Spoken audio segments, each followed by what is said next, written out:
Dinowitz. I'm a member of the League of Women Voters of Albany County. We are always happy to come and help moderate school board and other board meetings. Because you have so many good candidates, and we want to give them the maximum amount of time to answer questions, the format that we've chosen tonight, and they have all agreed to, is that the opening statements and the closing statements will be a minute and a half, and those are chosen by lots, which we did before. All of the candidates will have an opportunity to answer every question, and I will rotate the order in which they will be answering. What you see here is not an alphabetical order, but the way you will see the candidate's name when you go to vote, so that you can put it all together a little easier and know what's happening. We would like to be able to get through as many questions as possible. I want to tell you first, I always seem to forget this and have to intrude. Please turn off your cell phones. Please, if you must have them, put them on vibrate and then take care of that at the appropriate time. It's kind of difficult for someone to speak over that. I better check mine also. Okay, not bad. All right. Every candidate will have an opportunity to respond to everything. The more questions we have, the more they will answer. We would like to have this forum completed in about 2 hours. It may not seem like a lot of time to you, but we have a lot of people to hear. So what we will do is start, and we've asked the candidates this time to remain seated to save time, and they will make their opening and closing statements from their place at the podium. At the tables. The opening statement, I ask that Mr. Spitzberg start. Oh, one thing before. In case you see people flipping or having the candidates look, we do have timekeepers here. And the timekeepers will alert the candidates when they have 30 seconds left and then when their time is up. So if you see their eyes going to this direction up here, these two league members are in charge of timekeeping. So I'm sorry. Mr. Spitzberg, could I ask you please to start with your opening statement? Thank you very much for having us and for coordinating this evening. I'd like to start by thanking my fellow candidates and those who have come out tonight to participate in this great opportunity to hear from us. It's wonderful to live in a community where 8 people are ready to volunteer free time in order to come and dedicate themselves to our community and our school. And I think that's just a great place to start. My experience comes and starts here at the University at Albany, where I was an accounting major. I went on to law school and worked at a Big Four accounting firm for 5 years before joining the Army. While in the Army, I served as an attorney and served in Iraq. Since then, I have worked primarily in our local and state government, and eventually being responsible for a staff of 300 people with an annual budget of $30 million. This town's about community. I'm a member of several local organizations and have 2 children that are in the Slingerlands Elementary School.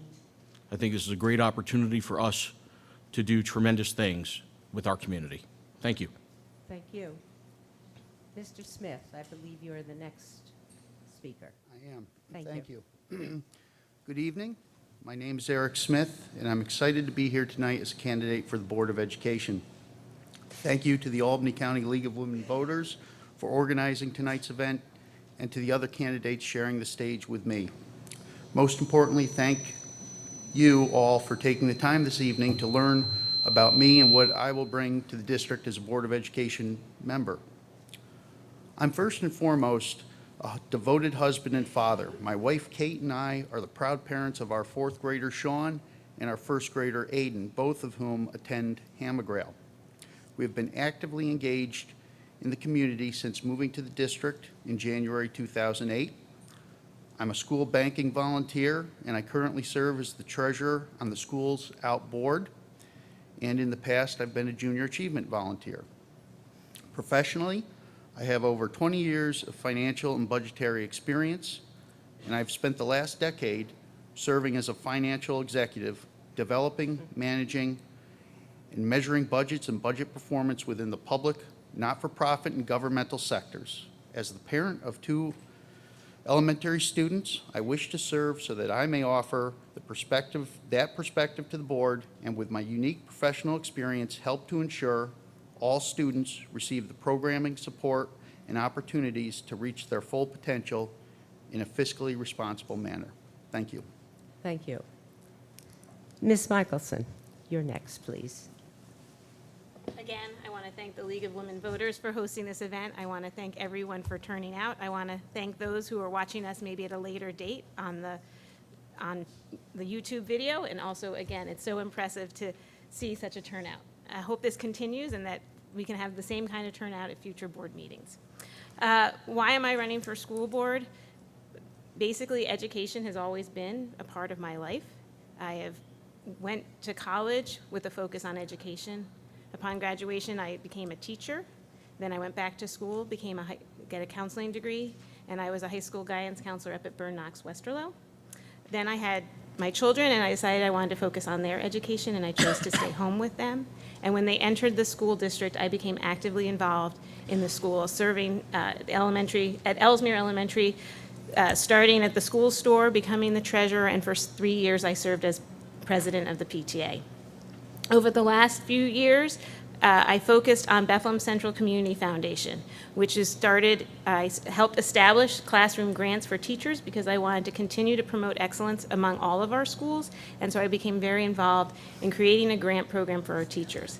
I see joining the board as sort of the next step in my involvement in the district. I have an awareness of the community, and I hope to also be a role model and an advocate for this district on the state and federal level as well. Thank you. Thank you. Ms. Dellenbaugh. Good evening. I'll reiterate the thanks that my colleagues have offered, and without going into more detail. My name is Holly Dellenbaugh. I've been a district resident for 10 years, and I'm running for a seat on the Board of Education because I want to be an integral part of the process of making our schools the best that they can be at all levels of education. As a parent of 3 daughters, a first grader and a fourth grader at Hammergrail, and a 7th grader at BCMS, I have a personally vested interest in making sure that our schools afford every student the opportunity to reach his or her fullest potential. I'm an attorney with more than 17 years of experience in both the private and public sector, and I have honed advocacy, communication, mediation, and negotiation skills that I would use on behalf of our district. I have a strong history of volunteering in our schools through the PTA, junior achievement, and extracurricular activities. And the opportunity to serve on the board would be yet another way that I could give back to our schools. In preparing for this election, I have had the opportunity to hear thoughts from a number of educators and community members about ways that they think we could continue to improve. And as a member of the board, I would be eager to continue those conversations. I'm looking forward to putting my skills, experience, and perspective to use for the board, the district, and the community. Thank you. Thank you very much. Ms. Baer, please. Thank you to the league, the parents, the teachers, the community members here, and those watching at home. We really are an engaged community, especially this year. I think it's part of why the district is so successful.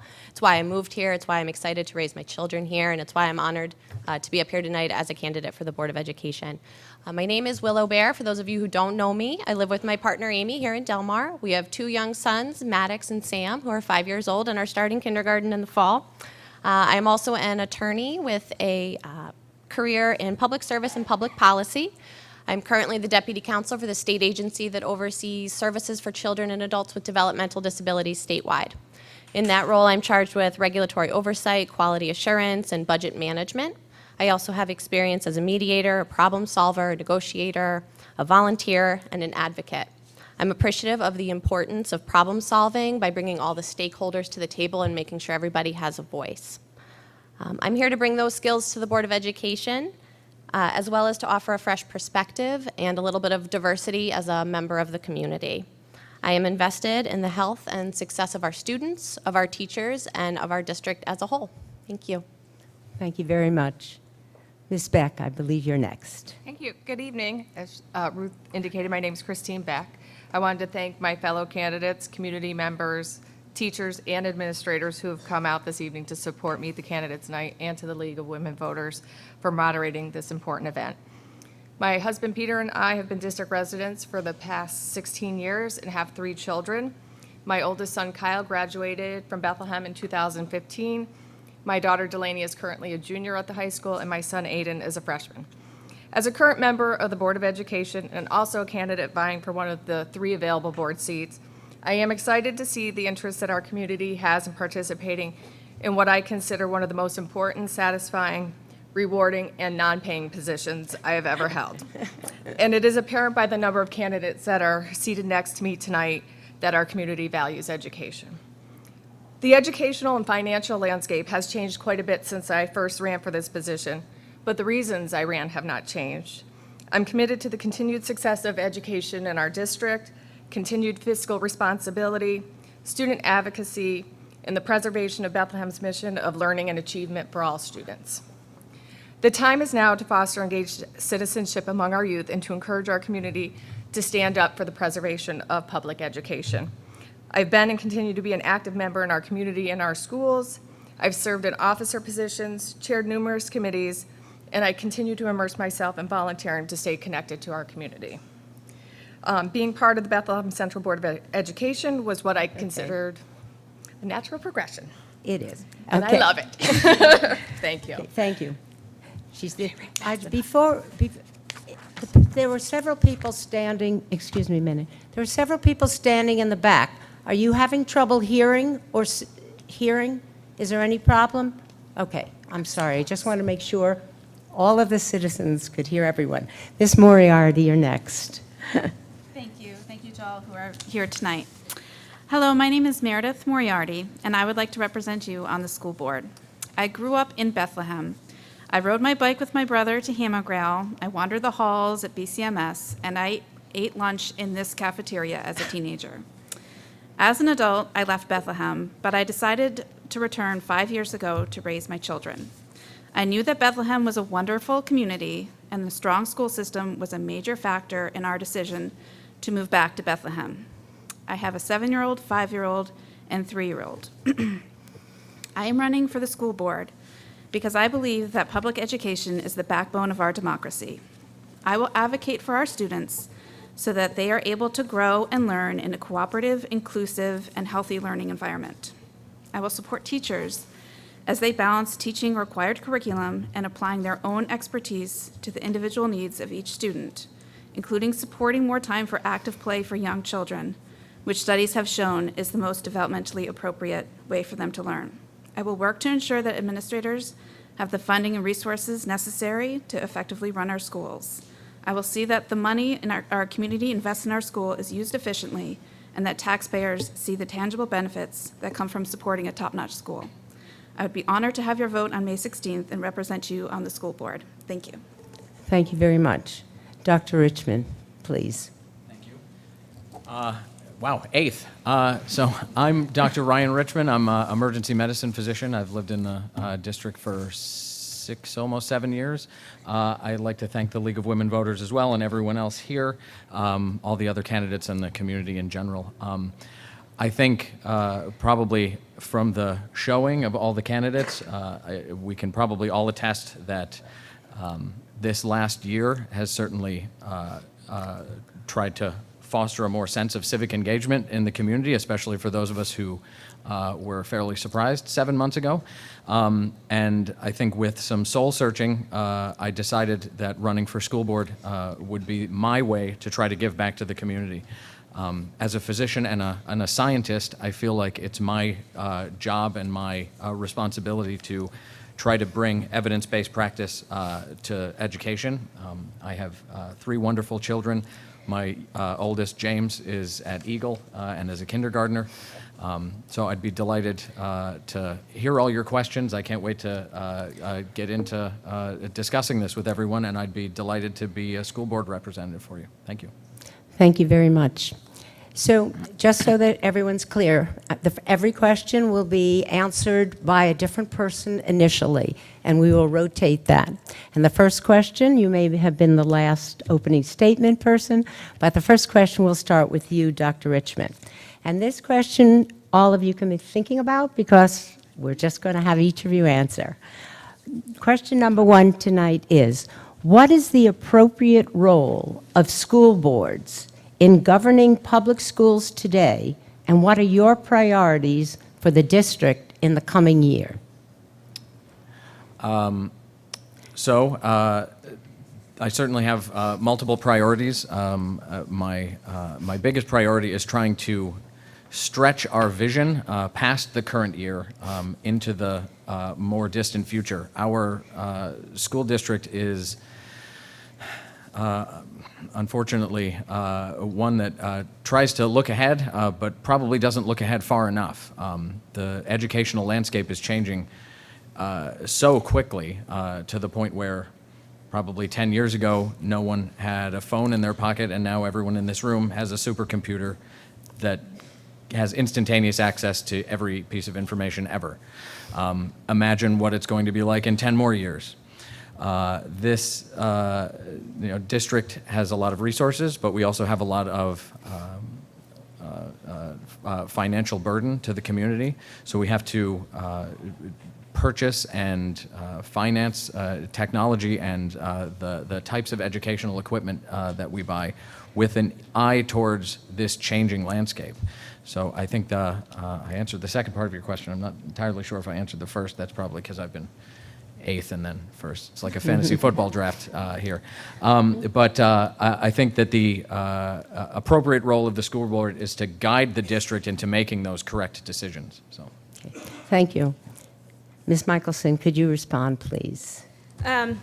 Yes, I think I'm going to focus more first on the appropriate role. I have served on not-for-profit boards and know that the role of, one of the main roles of a member of a board is, of course, the hiring, firing, and supervision and supporting of your superintendent, or in nonprofit world, your CEO. So the main part of the job is the hiring, firing, and supporting of your superintendent.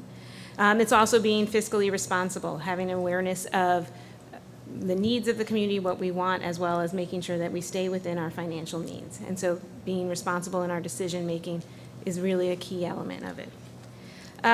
We're also a voice of the community. We are to be out there, hearing what people are saying, listening, being receptive, and bringing all that back to keeping a vision of the sort of, as I'll talk about later, about the 30,000-foot level. Our job is not just to think about one kid or one school, but it's to think about every kid and the whole school and the whole community. And so sometimes that'll lead to tough decisions where you have to make a decision for one that doesn't necessarily help one, but again, it's for the benefit of all. So again, I really feel like the appropriate role of the board is to stay at that 30,000-foot level. And in terms of priorities, again, it's sort of maintaining excellence, being fiscally responsible, and advocating for public education and making sure that Bethlehem stays on track and is able to accomplish the goals that it wants to accomplish within whatever requirements the state or federal government put on us. Thank you.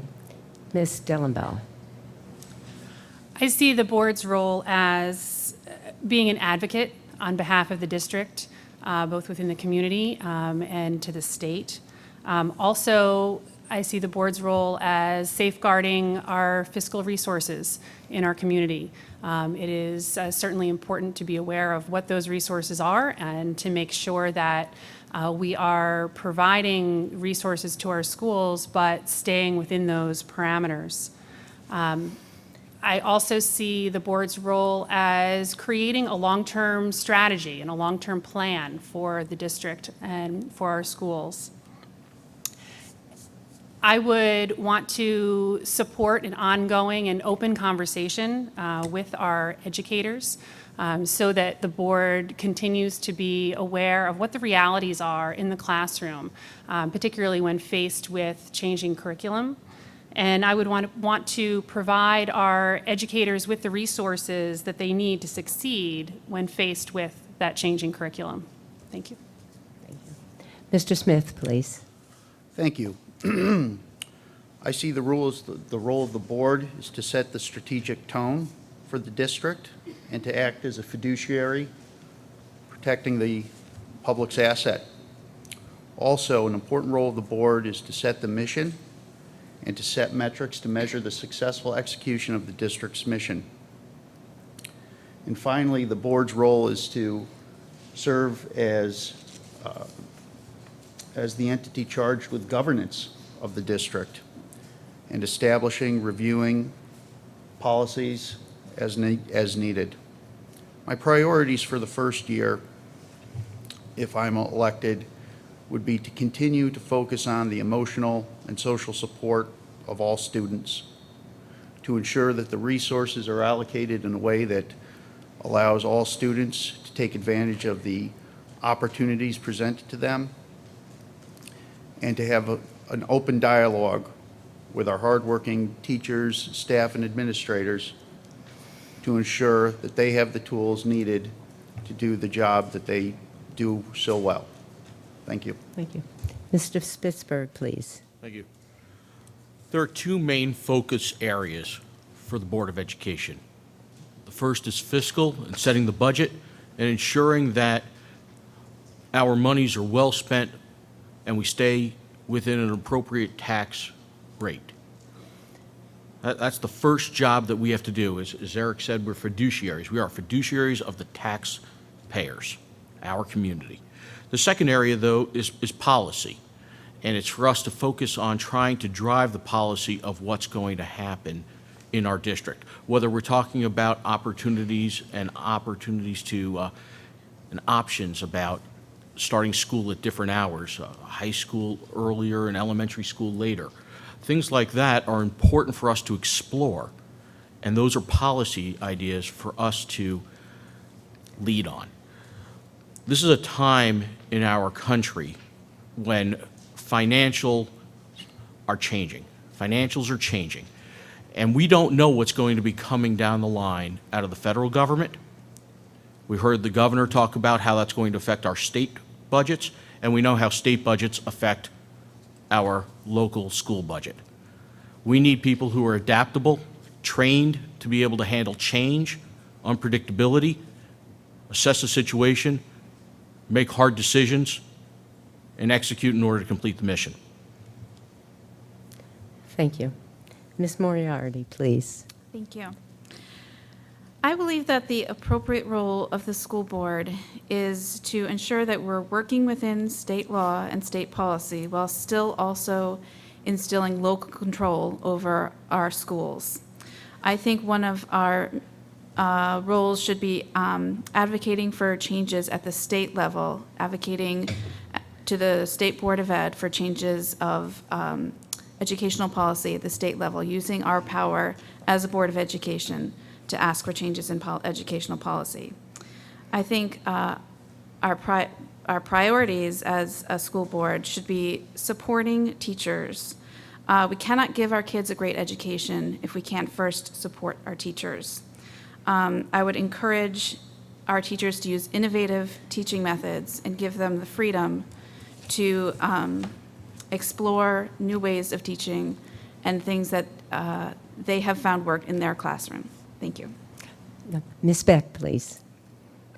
Being a current board member, I believe that the first priority for a board member with 50 million students in public education in our country, that we need to make sure that funding's available at both the federal and state level.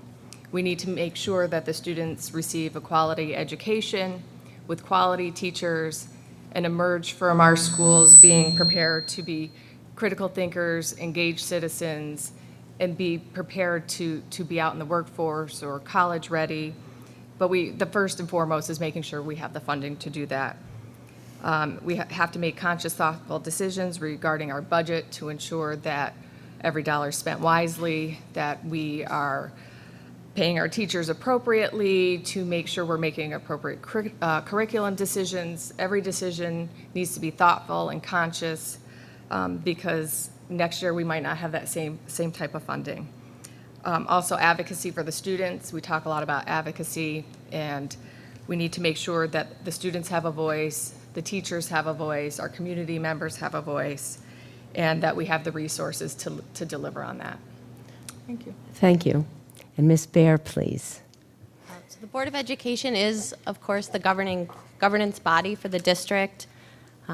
Obviously charged with hiring and overseeing the superintendent, but more importantly is the responsibility to develop and adopt policies district-wide and curriculum district-wide. That needs to meet the needs of the entire student population and not small subsections of the student body. The board needs to figure out how to balance the priorities of the district, the changing societal pressures, and to meet fiscal responsibility for the taxpayers. I think another responsibility of the board that gets left out of the conversation a lot is that of the collective bargaining.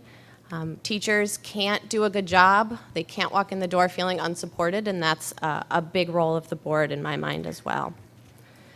A priority for me as a board member would be to make sure we're doing all of those things, but with a whole child model in mind, and that's to ensure that every child feels safe, feels engaged, feels challenged, and feels supported while they're here and when they bring that learning home with them and into their future.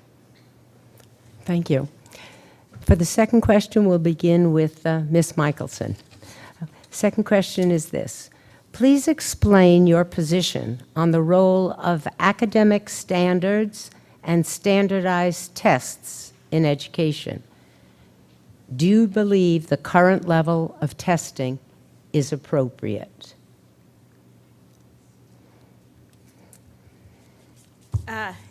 An appropriate question, being that today was the math portion of the state testing. I think that's a difficult question. I mean, I understand that testing causes stress and anxiety in some students, but I also feel it's a useful measure to give us a sense of how schools are doing, our community is doing in relation to others. I worked in college admissions for a year, and the SATs, you know, what does an A mean at one school in the state versus an A at another school at a state? And so the SATs or the regents gave you a little bit of an idea of how that school measured up versus another school. So there is value in having that. There's value in the feedback that it gives to the teachers. And I was listening to the board meeting from early September, where they were saying that some of the results from the testing were being used to change the curriculum and figuring out where are areas we needed improvement. So I think there's value to testing.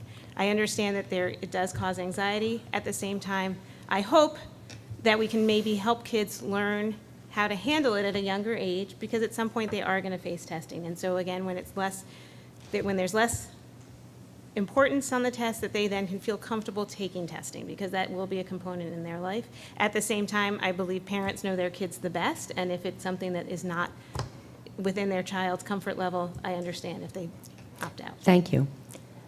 Ms. Dellenbaugh. I think that we want to have rigorous standards for our children. I don't think that having rigorous standards is a bad thing. I think we want our children to be ready to succeed in the 21st century when they have made their way through elementary school, middle school, high school, whether or not they choose to pursue college. I would agree with my colleague that there is value to testing. It is a way to evaluate whether curriculum that is being taught in the classroom is being learned. That said, I do think we need to continue to advocate for tests that are testing grade-appropriate curriculum. And I think that we want to be able to use the results of those tests to give purposeful and effective feedback, both to the teachers and to the students. And I think it's important to remember also that tests are they're just one point of data. And it's something that the district can use to learn from, and hopefully for the teachers and the students to learn from as well. Thank you. Mr. Smith, could you respond? Well, thank you. I do feel that measurements are important. However, I don't feel that a standardized test should be the sole measurement of either a student's success or a teacher's success. And with respect to the issue of students opting out of those tests, that really is a personal choice between a parent and their child. As we know, all students learn differently, and I'm encouraged by some items in the budget that we're all going to consider in the next couple of weeks with respect to the iLearn suite of software that will really allow teachers to customize or to develop student-specific means of evaluating a student's performance. Thank you. Thank you. Mr. Spitzberg, could you respond? I think standardized testing is very important. Eventually, we're going to be measured, whether it's at the Regents exam, SATs, college exams, bar exams, CPA exam, engineering exams. At some point or another, those standardized tests are going to be a part of life. And making sure that our children are trained on how to handle those exams emotionally, physically, is very important. In addition, though, we have to understand that it's a stressful time. My daughter is taking her first exam right now for math. So is my son, but my daughter's taking it and she's stressing out. And my wife provided her with some Enya CDs to listen to. And that seemed to have calmed her down a great deal, and she was able to get to sleep last night and participate. And they said that the exams went well today.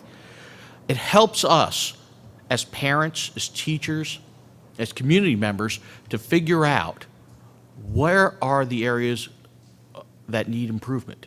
What do we already know? What do we need to work on? And standardized testing is designed to do exactly that. Thank you. Ms. Moriarty, please. Thank you. We do have to have some sort of academic standards, and standardized testing can be helpful in that regard. However, the current tests that we have are unhelpful.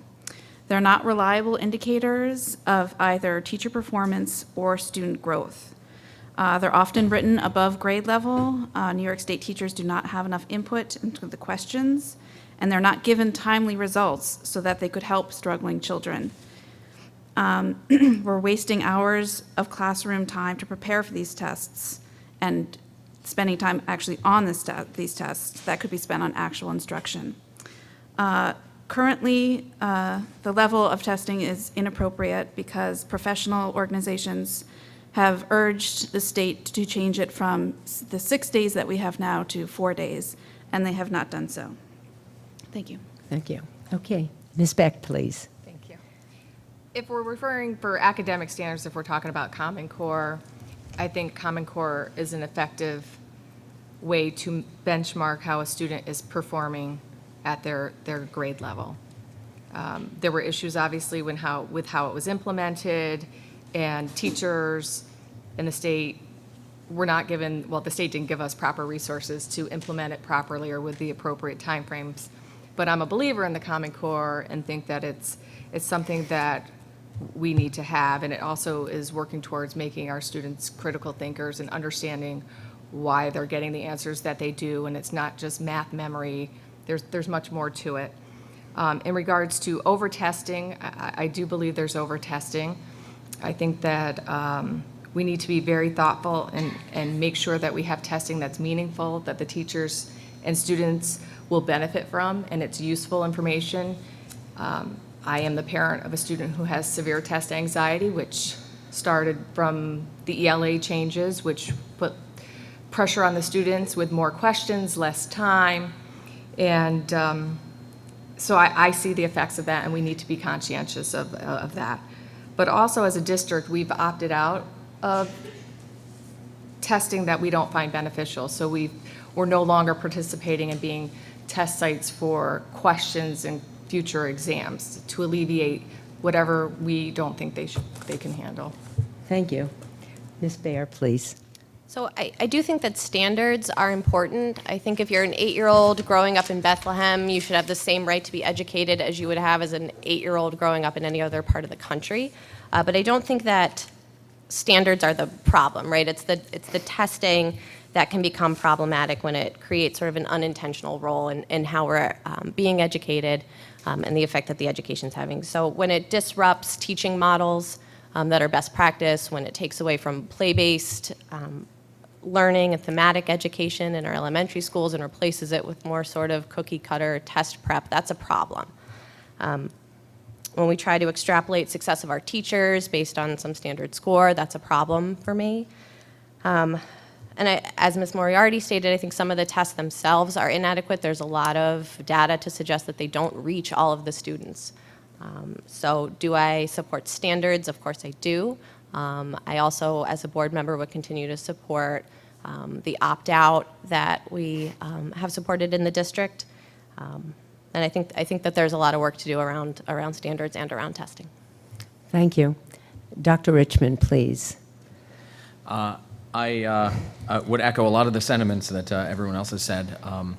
As a physician, I've certainly taken my share of standardized tests. I probably don't have enough fingers to count how many, and I still have to do it every 10 years. We have another one. And what I can say about standardized testing is that, in my experience, it's certainly standardized tests measure very well how you take a standardized test, as opposed to any of the content on the standardized test. I would agree with Mr. Spitzberg when he says that we're going to face these tests at some point. So part of our educational system has to be training our kids how to do this. We can't send everyone to, Huntington Learning Center or Kaplan or other kind of stuff. In a former life, I taught at the MCAT test for Kaplan, and you learn a lot of test-taking strategies, but why we're a big district, we can afford to do that for all of our kids. We don't have to just send some of them there. I think our standards are one thing, and it's certainly good to have high standards, but I think if we want to make Bethlehem the best district it can be, we need to have our standards be one thing, but our expectations be even higher. I want our second graders doing calculus because they love doing calculus. We have to help our teachers give our kids that love of learning, and then the tests will work themselves out. From that aspect. So. Thank you. The next question, we will begin with Ms. Dellenbaugh when we start. Okay, I know you're writing. I want to give you time to take a breath. Okay, third question is this. In December of 2016, the 5-year projections for Bethlehem Central School District enrollment were released. What steps should the district take to balance the elementary class sizes across the 5 elementary schools?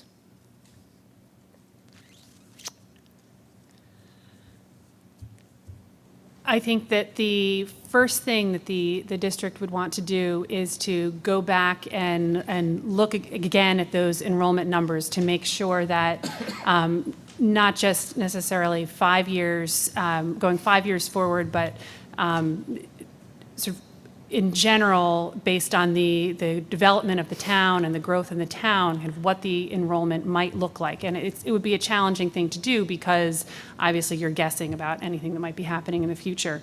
I think an initial first step would be to balance the numbers at the elementary schools, would be any new families coming into the district, unfortunately would not be able to go to their home school. And I think long-term, the district might need to consider redistricting. And I know that's not a popular thing to say, but I think that if the numbers at the elementary schools truly are out of whack, that is what would have to happen, even if it would be unpopular. Thank you. Mr. Smith, could you respond to that? Yes, thank you. So the projection information that was released, that was compiled and evaluated by the Capital District Regional Planning Commission. They've been doing this since the late 60s providing this type of information. And really what needs to happen is there needs to be not only a 5-year projection, but there needs to be a rolling projection, and there needs to be collaboration with the various economic development structure of the town to understand what sections of the town are growing, what are anticipated to grow, how does this fit into a comprehensive plan of the town. And with that information, the district would have to look at and make decisions on how to best either redistrict those elementary schools or address the areas of growth through some capital investment. Thank you. Okay. Mr. Spitzberg, please. I went through the redistricting process when we were looking at that about 10 years ago now. And it was a painful, painful process for our community. There is something to be said for consistency, for knowing when you buy a house in a particular area that your kids are going to be going to a particular school. It's part of the feel of your neighborhood. It's part of the fabric of our families and our commitment to each other. Not to put doubt at all into or discredit the analysis that's done for the enrollment, but we're dealing again in times of change and unpredictability. We don't know what's going to change at the federal level with regard to school voucher programs and funding. We don't know if we're not going to see people from other districts looking to try to come here, and how that then affects where we're going to put those students if we take them on in, and how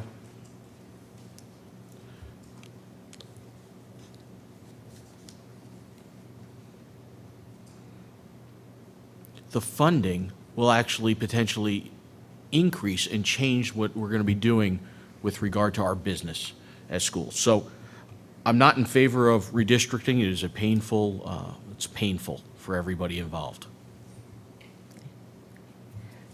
Ms. Moriarty, would you like to respond, please? Thank you. According to the study that was published in December, enrollment was projected to decline by 400 students by 2021.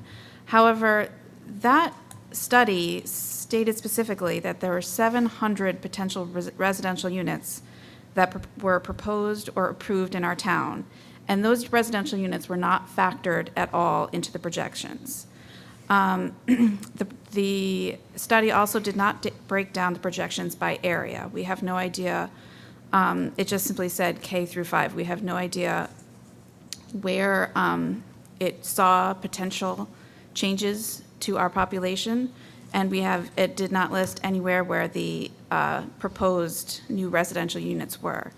So I believe that we would need an updated projection enrollment that is more accurate, so we can truly know where these new residential units are coming in and how many people we should be expecting from those units. Flex zones is obviously a short-term solution to a problem if there are more students than there is room at a specific elementary school, but that is only a short-term solution to the problem. Thank you. And Ms. Beck, please. The five-year projection does show a decrease in our student body, which has been the trend for the last several years, if not longer. I don't know the exact number, but at least for the last 3 or 4 years, enrollment has been down. And currently, when the class sizes are large at an elementary school, teachers are moved around from building to building to make sure that we're adequately staffing if there's a large classroom size.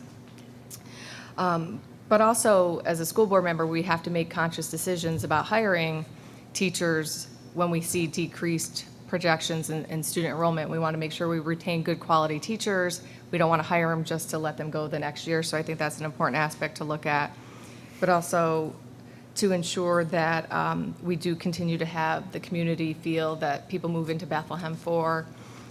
There is discussion of flex zones, and if you move into an area where the school's filled, you might be housed in another school, but they currently do that now. If you move into Hammer Grail School District and there's no availability in that classroom, they'll put you in another school district. So there's already mechanisms in place to address that.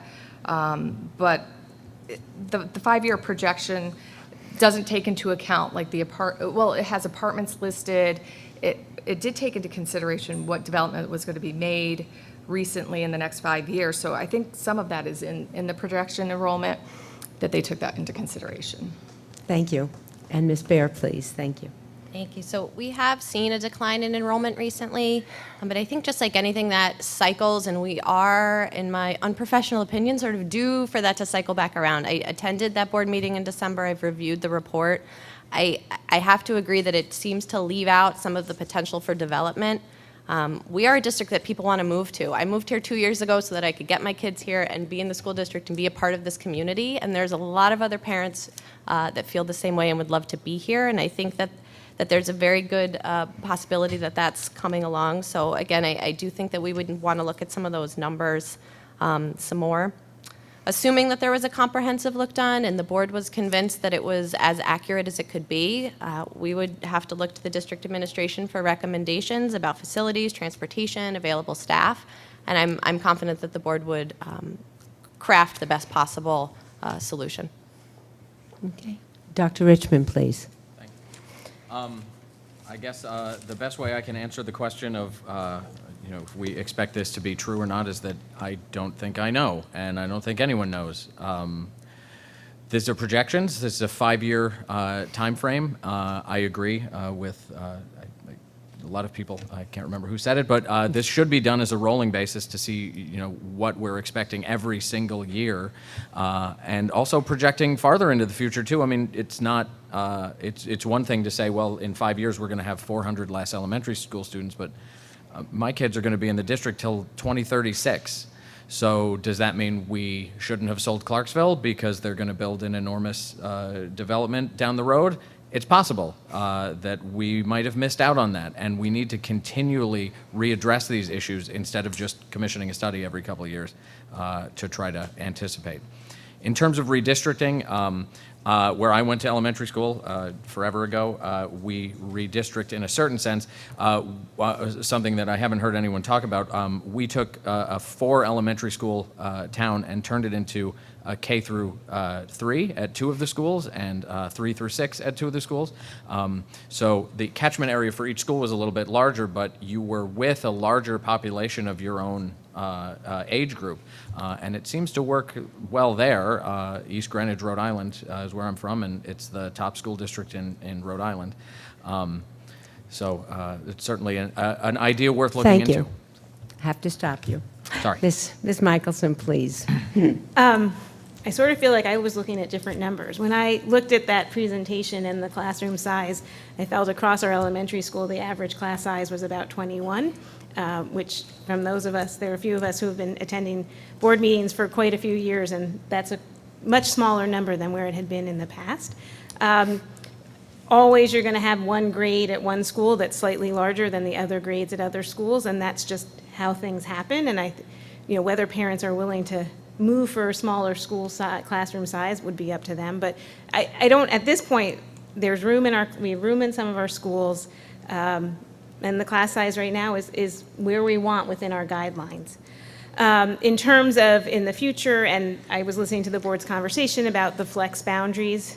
Again, I understand when you move, you want to know exactly where you're going, but our job is also to make sure that our schools are balanced, we're providing the best education for all of our students. And so if that means that in a neighborhood you may end up in one school or another, if it provides a better education for your kid, I would hope that that is what you would want. So I think learning about other districts that have done the flex schools, I know that would be helpful for us to learn about, but right now, again, when I looked at the projections, I didn't see one school having significantly more. I have been part of the district when they were talking about school sizes and making sure that there were teachers where there needed to be teachers and adding classrooms where we needed to add classrooms. And I just would continue with that focus. Mr. Smith, you will be the first responder to the next question, okay? The question that was asked is, What is your view on how teacher performance should be measured? How should the district balance using evaluations for accountability and using them to help teachers improve?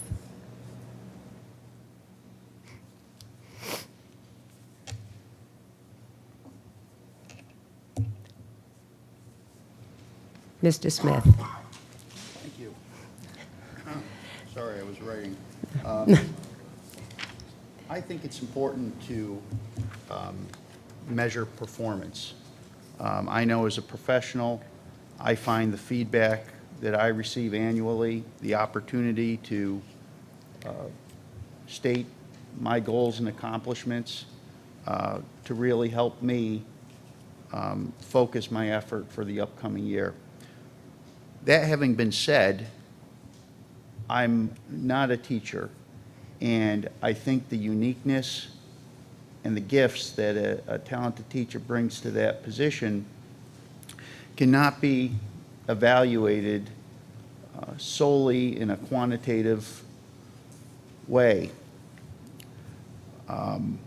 So I think the teachers need to be measured in a way that goes beyond student test performance. Thank you.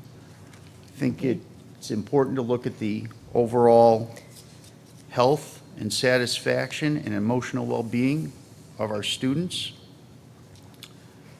And I think using that technique and developing something around a real holistic view of the student gives a much more fuller picture of that professional's performance. Thank you. Thank you. Mr. Spitzberg, please. Starting back when I was in firms, we set up every year our annual goals and then did performance evaluations that took benchmarks at the course of each year, during the course of each year, to help us to figure out where we were with regard to our goals, our expectations. It was an agreement between us and the partners in the firm on how we were going to handle and take care of our clients. That is a constant evaluative process. It's not one, though, that is based upon tests. And you heard me talk about I'm in favor of standardized testing, but as to whether teachers can be totally evaluated on standardized testing, I think is pretty clear that we can't. They can help drive training opportunities. Evaluations can help drive what the goals are for each individual teacher. And so in evaluating where we are with our teachers, figuring out how each individual teacher needs to look at different issues, receive different training, handle different areas is very, very important. So yeah, we have to do performance evaluations, and we have to train, and we have to make sure that there are goals that the teachers, the students, and the administration agree upon. Thank you. Ms. Moriarty, please. Thank you.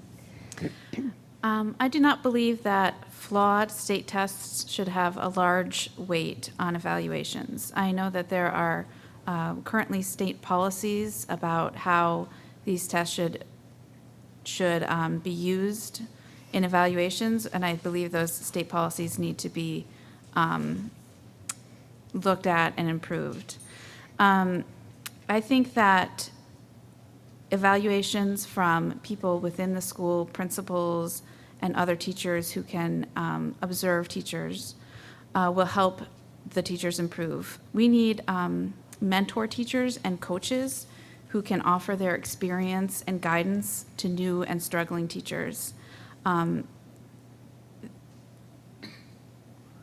Evaluations should come from educational professionals, and only they can help improve our teacher performance. Thank you. Okay. Ms. Beck, please. If it were the perfect world where we could have our administrators in the classroom more often, it would be great. In the private sector, we have clear goals and objectives that are laid out at the beginning of the year, and we benchmark to those goals. But we're limited by resources in a public school, so we have to find a different method in which we can evaluate our teachers. And certainly, I don't believe standardized testing is the way to evaluate a teacher. Lucky for us, there's been changes in the APPR so that it isn't tied to their performance, because each student learns differently.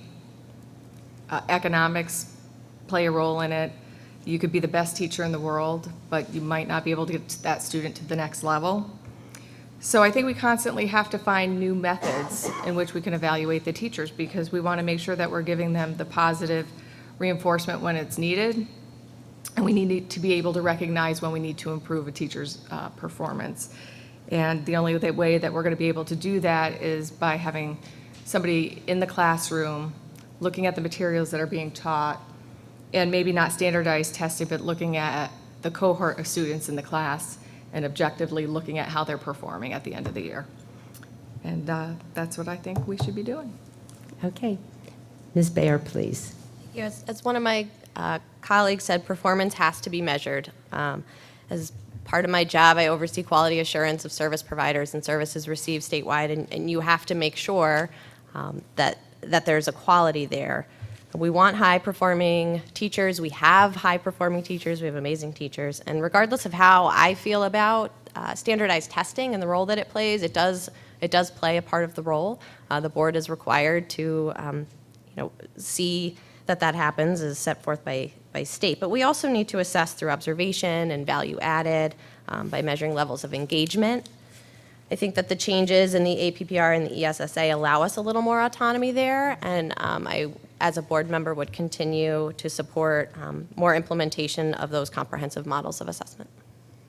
Okay. Dr. Richmond, please. As an ER doctor, I'm certainly well aware of evaluations, and I'm intimately familiar with Press-Ganey scores and customer service type issues. So hospital administrators love Press-Ganey and customer satisfaction scores, so we're always judged on that. But the top hospitals, the top places, don't judge their doctors that way. They judge them on how they adhere to evidence-based best practices, the stuff that works. Are you doing the stuff that we know works? And that's how we should measure our teachers. Are the teachers doing the stuff that we know is effective? If you're doing the stuff that we know is effective, that's great. You should be applauded for that. The problem is that how much of that do we know? Every student does learn differently. Again, I can't remember who said it. I should probably be writing that down. But every student learns differently. It's part of the teacher's job to progress an entire class to the next level every single year. And a lot of that is intangible stuff that you just don't know. So it's a process of trying to balance judging rigorous standards of evidence-based practice versus the fuzzy logic of getting every student to the next grade. And we have to do the best we can with the resources we can. Maybe we do need more administrators going into the classroom instead of sitting in the offices. It's just how it needs to happen. If you need to observe a classroom full of kids to really evaluate a teacher, that's what we need to do. Thank you. Ms. Michelson, please. When a teacher, what we're asking of our teachers today is not just teaching kids academic issues. We're also asking our teachers to teach our kids life skills. And a standardized test score can't tell you whether or not the kindergarten teacher was able to get the kid to sit still for half an hour, because that's almost as big as an accomplishment as learning their first letters. And so when the standardized test and the state test, and they were saying that the teacher evaluations were going to be based on, a part of those evaluations are going to be based on those testings, I didn't think that's not an accurate reflection of what our teachers do in our schools every day. At the time that those APPR standards came up, I think the district worked with the union in creating some guidelines for evaluation. There are also district-wide assessments, which are given across the grade level, so it gives us some idea of how a common curriculum is being taught across the district. So that kind of feedback, I think, is valuable. No one likes being observed, but at the time when the new observation rules came in with the administration, I did hear some from friends who were teachers that it was actually really helpful to get some more feedback than they normally were getting in the past. So that was a benefit of the APPR standards. Again, using the statewide testing to judge a teacher, I don't think that's an accurate tool, because again, what happens in the classroom is so much more than just the academics. Yes. And finally, Ms. Dellenbaugh, would you please respond? I don't think it's an either or in terms of accountability or improvement. I think we want and we need to do both. But I think, and this echoes what some of my colleagues have said, that one of the critical pieces is giving teachers effective feedback and feedback that they can use to and work with to move forward to improve. I would encourage coaches, mentors, increased support and professional development for our teachers, not just for new teachers, but for any teachers facing changing curriculum. Because I think that just as in any other profession, the only way to deal with new subject matter is to learn and to get feedback and to be able to practice. And I think that we have great teachers and we want them to continue to excel. Thank you.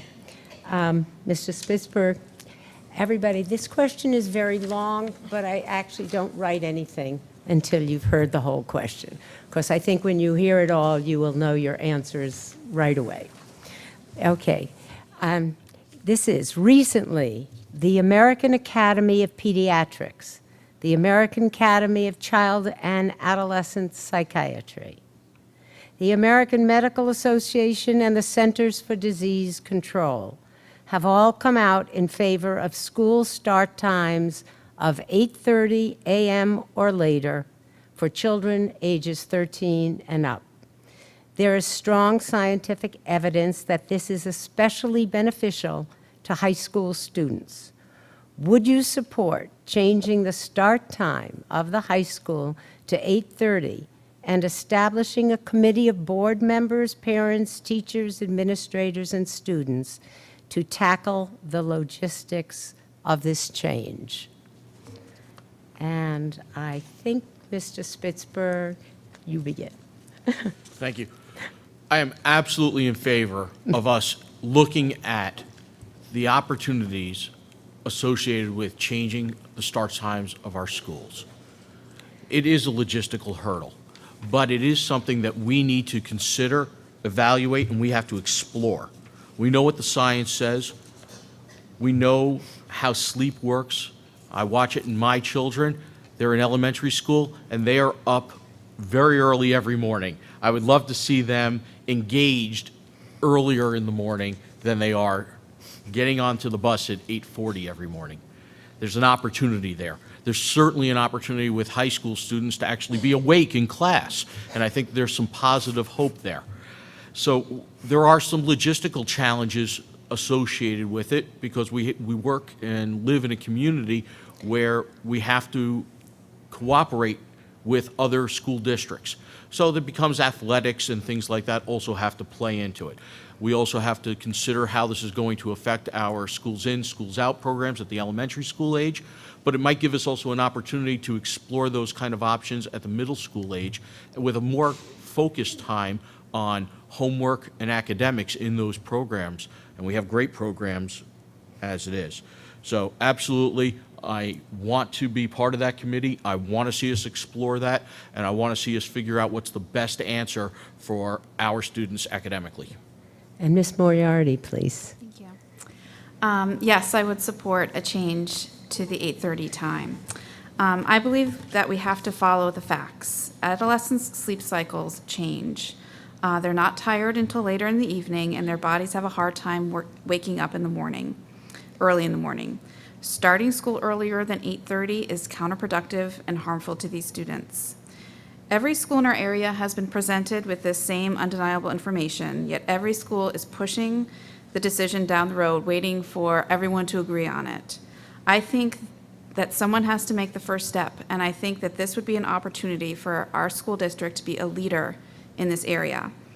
It may take some work. Obviously, the logistics are difficult, but there is a strong level of community engagement on this topic, and I think that a committee made up of athletic directors, people from Schools Out, those that employ a large number of adolescents could come together and tackle those logistics.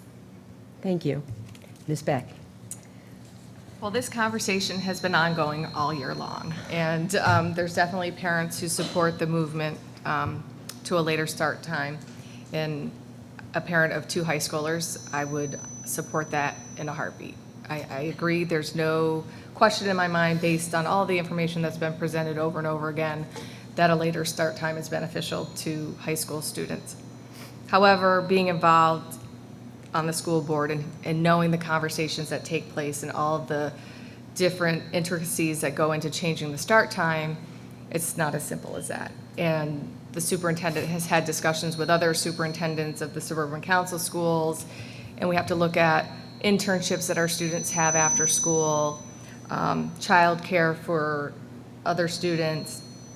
There's also athletics, and if we could be the one championing the movement, but then we would have nobody to play athletic sports with. So there's more to it than just saying yes, and we have been actively looking at it. I don't think it's a discussion that will end anytime soon.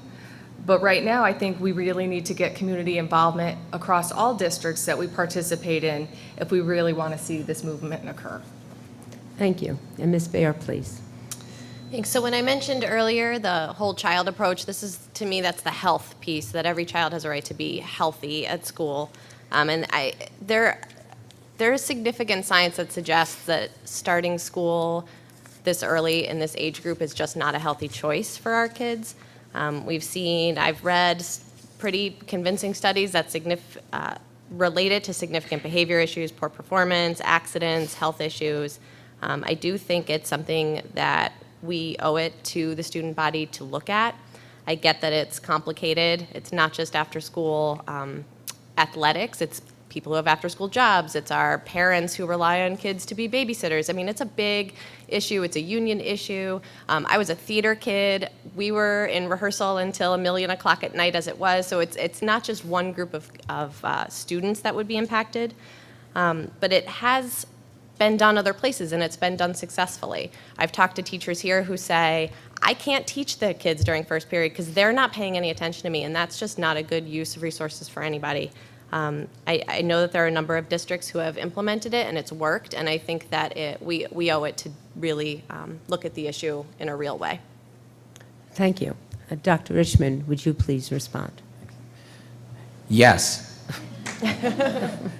Am I supposed to say more? No, than that? no. If that's what you want no. to say, that's fine So, with me. I could say more. I think I started out by saying I'm a doctor, I'm a scientist. The evidence is the evidence is the evidence. This is clearly the best choice for the health, the education, the safety, the well-being of all of our kids. It's hard. There's a lot of, everybody said it, there's a lot of difficult things to try to work out with this. But you shouldn't vote for anyone up here if we're not willing to do that difficult work. That's why all 8 of us are sitting up here. We want to do that difficult work. We are here to make the best decisions for our kids, and this is clearly the best decision for the high school kids. You can say anything you want about the current state of scientific knowledge and discourse in the country, but this is one of those facts that is as proven as it can be scientifically, and we can't just keep sitting around and not doing the best thing for our kids. So that was a big roundabout way to say yes. But yes. Ms. Michelson, please. So I'm going to lose a few votes right now. I'm not at the point yet that I'm ready to say yes. I think there are pros and cons, and there are things that we need to look at and investigate and ask questions about before we commit to this. For me, the value of the 9th period that is offered at the high school, so I don't know if people know about this, but there are 8 scheduled periods, and then every day school ends at 2:10, no academic start, no sports practices start until after 3:15. So that is the time where we have clubs, that is where kids are involved in musical groups, that is when kids can go, teachers are here, kids go for extra help. A lot of teachers are just in their room and said kids can just come and do homework in our room, and it develops relationships between teachers and students that otherwise wouldn't happen.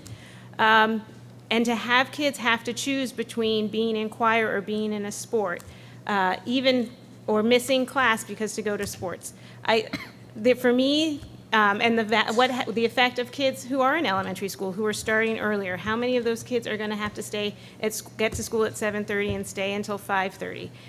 Kids do that now, but what would the number look like?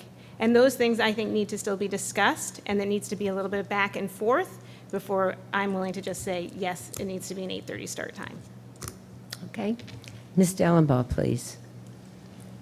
Yes, I would support a committee to explore the issues around the topic. I've read the scientific research. I like things that are supported by science. And I understand that there are a lot of logistical issues. And because there are, we should talk about them. And we should explore solutions if it is to the benefit of the well-being of our students. Okay. Mr. Smith, please. Thank you, and that's really a great question, and it's one I've been asked many times as I've knocked on my neighbors' doors and had conversations with them. And like a lot of things, if it were simple, it would not be being discussed. I'm very much in favor of establishing a committee of all district stakeholders to look at the operational issues and not to talk about why this can't happen, but to evaluate and explore the ways in which to make it happen. This is an opportunity for our district to be bold and to be a leader on this matter. Thank you. Okay. The next question will begin with Ms. Moriarty. What steps will you take to initiate programs that promote acceptance of diversity, share knowledge of different beliefs, and underscore positive and creative solutions to bullying in our schools?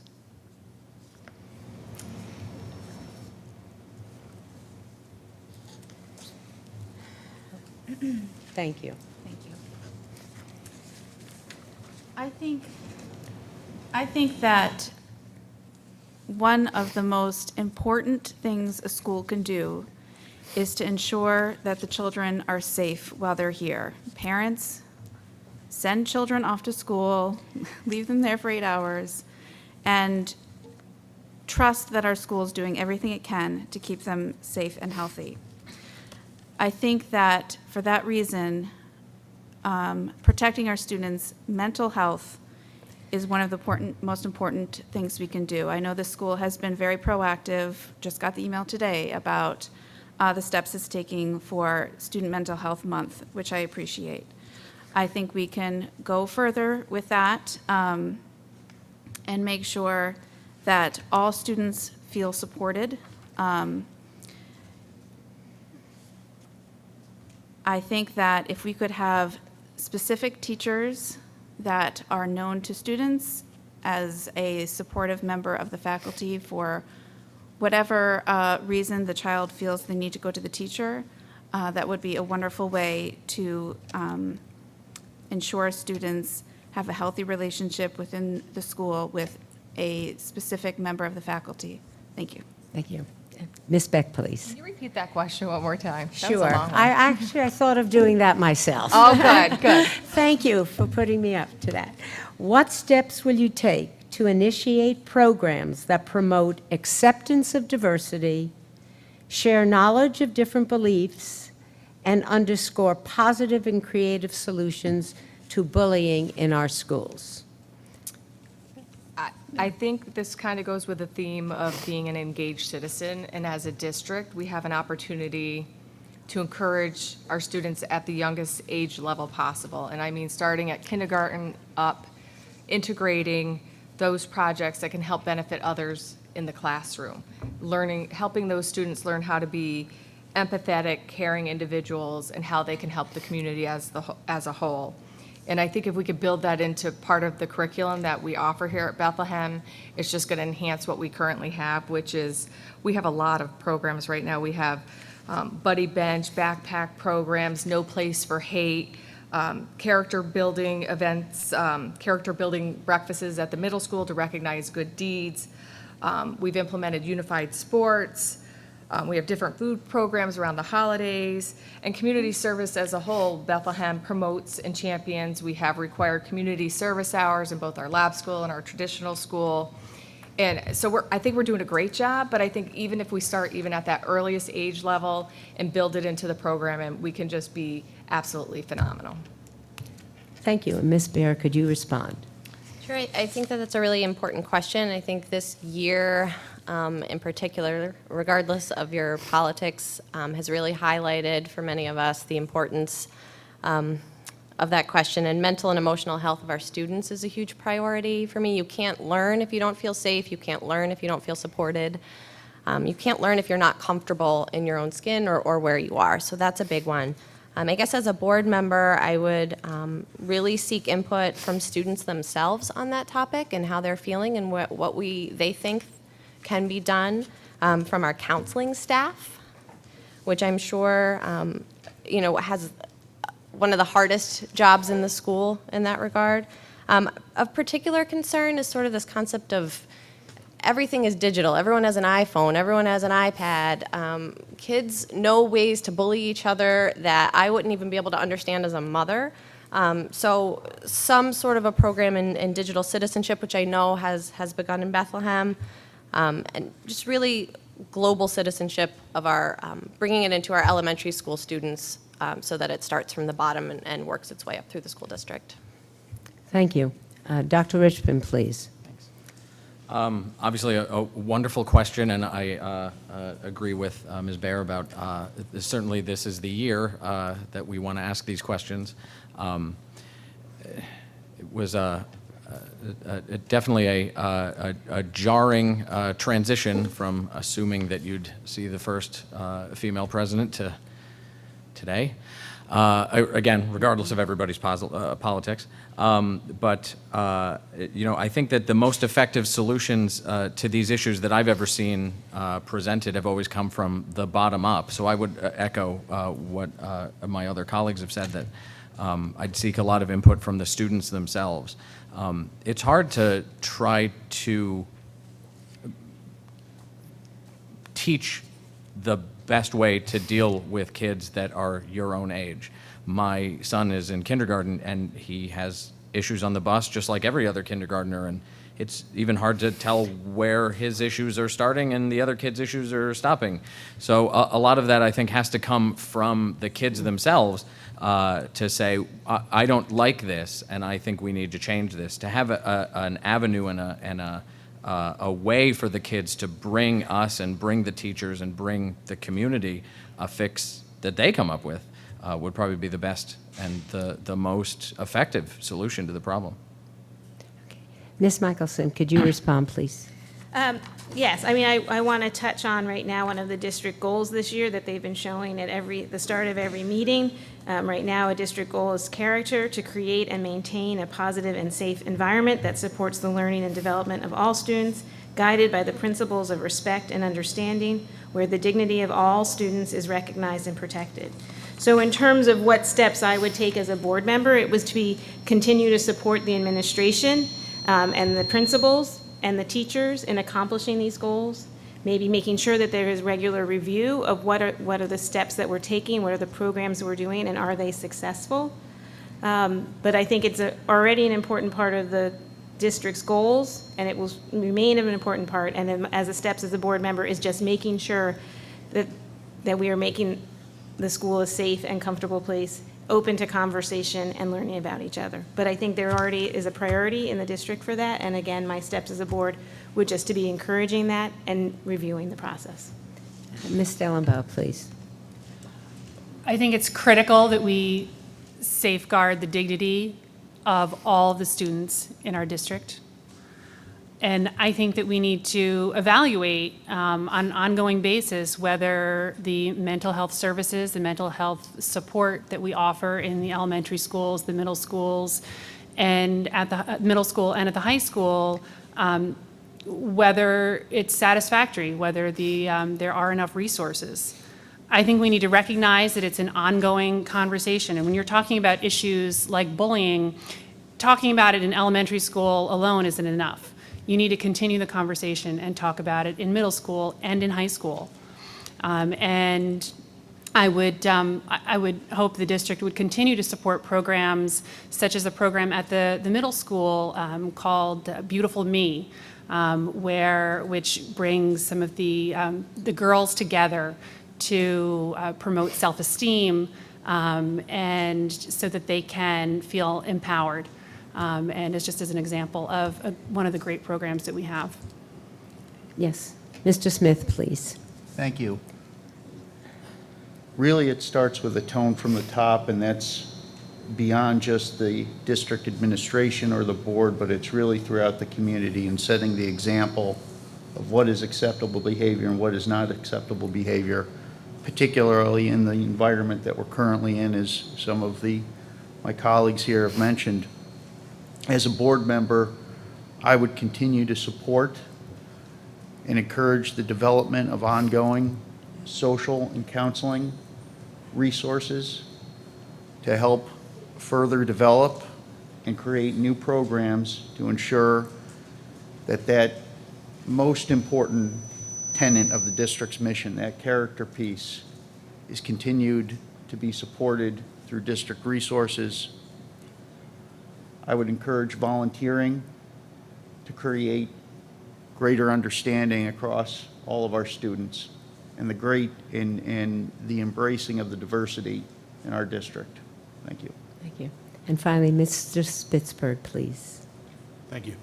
On September 12th, 2001, I was on active duty in the United States Army, and I walked into my boss's office and I said, "Sir, there's a war on and I want to go and be a part of that."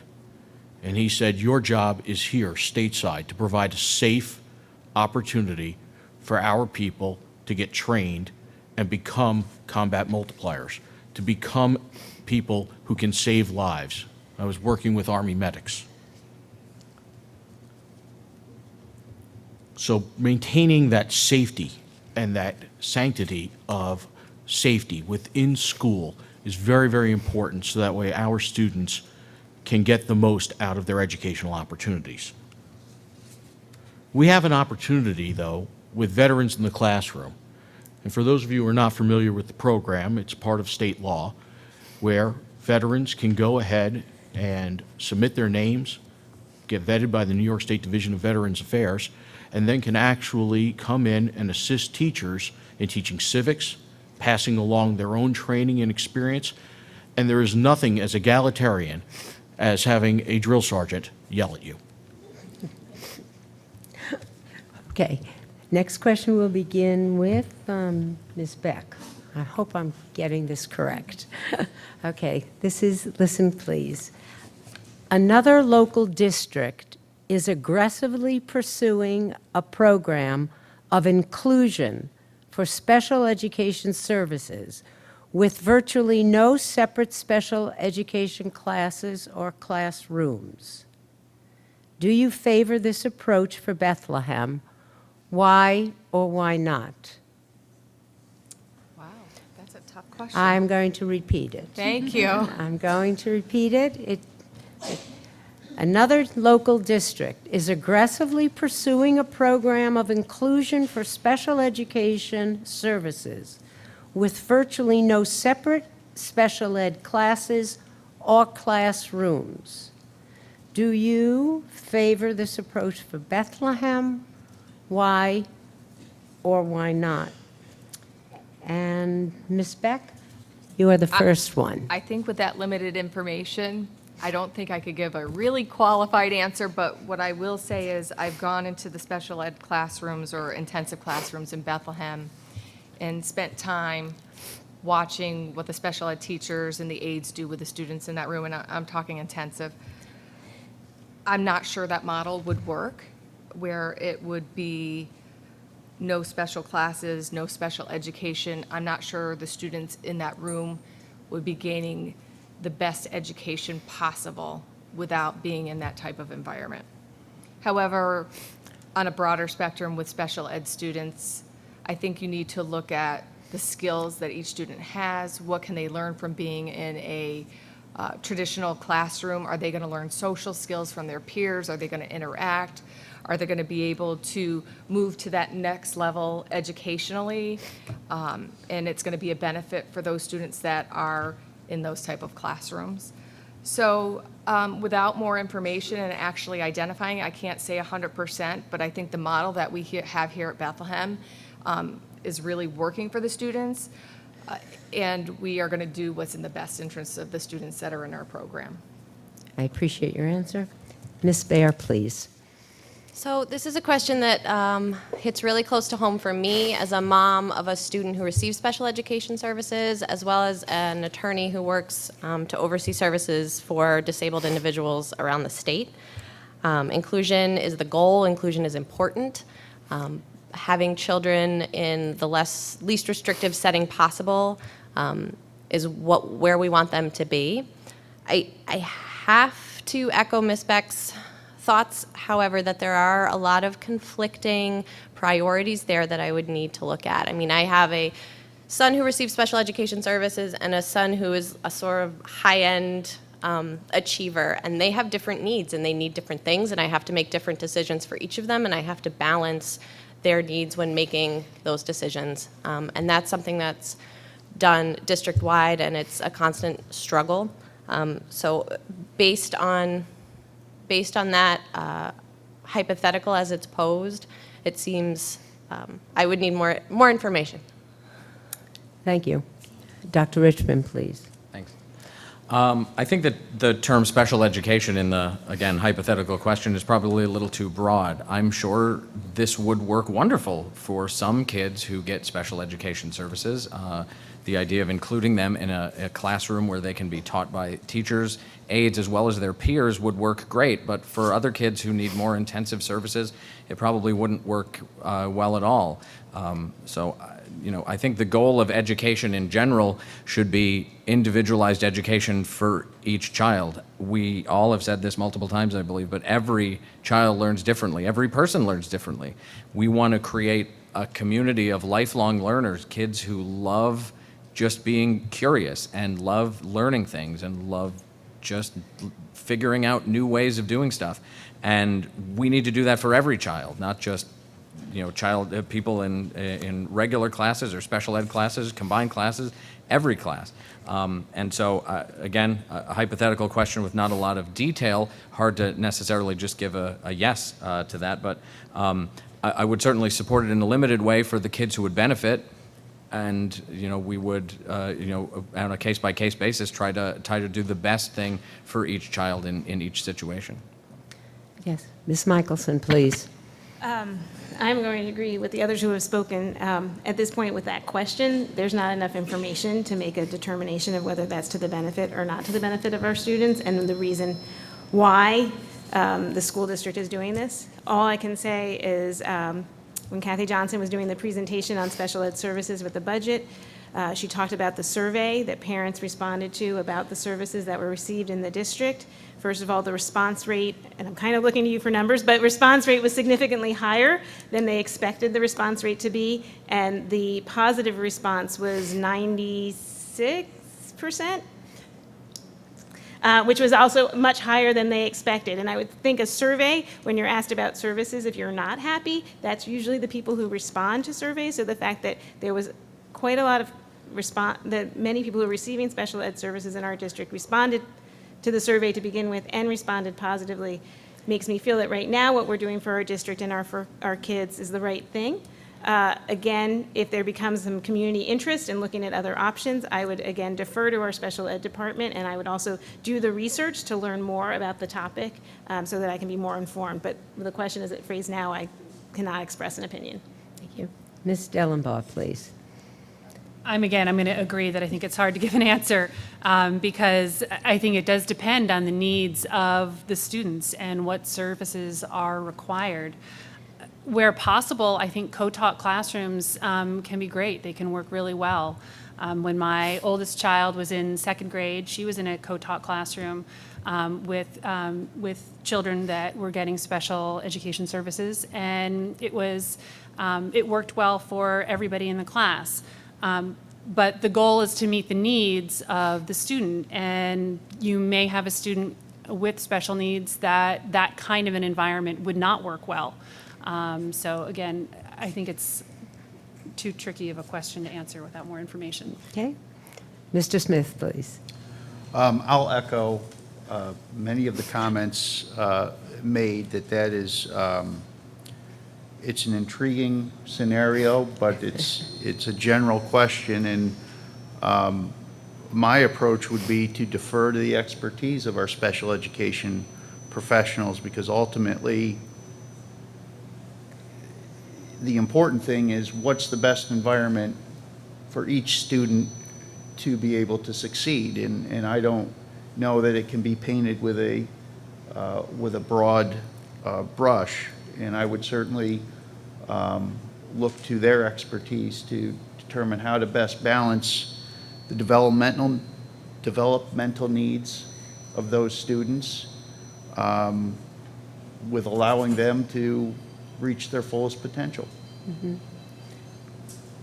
Thank you. Mr. Spitzberg, please.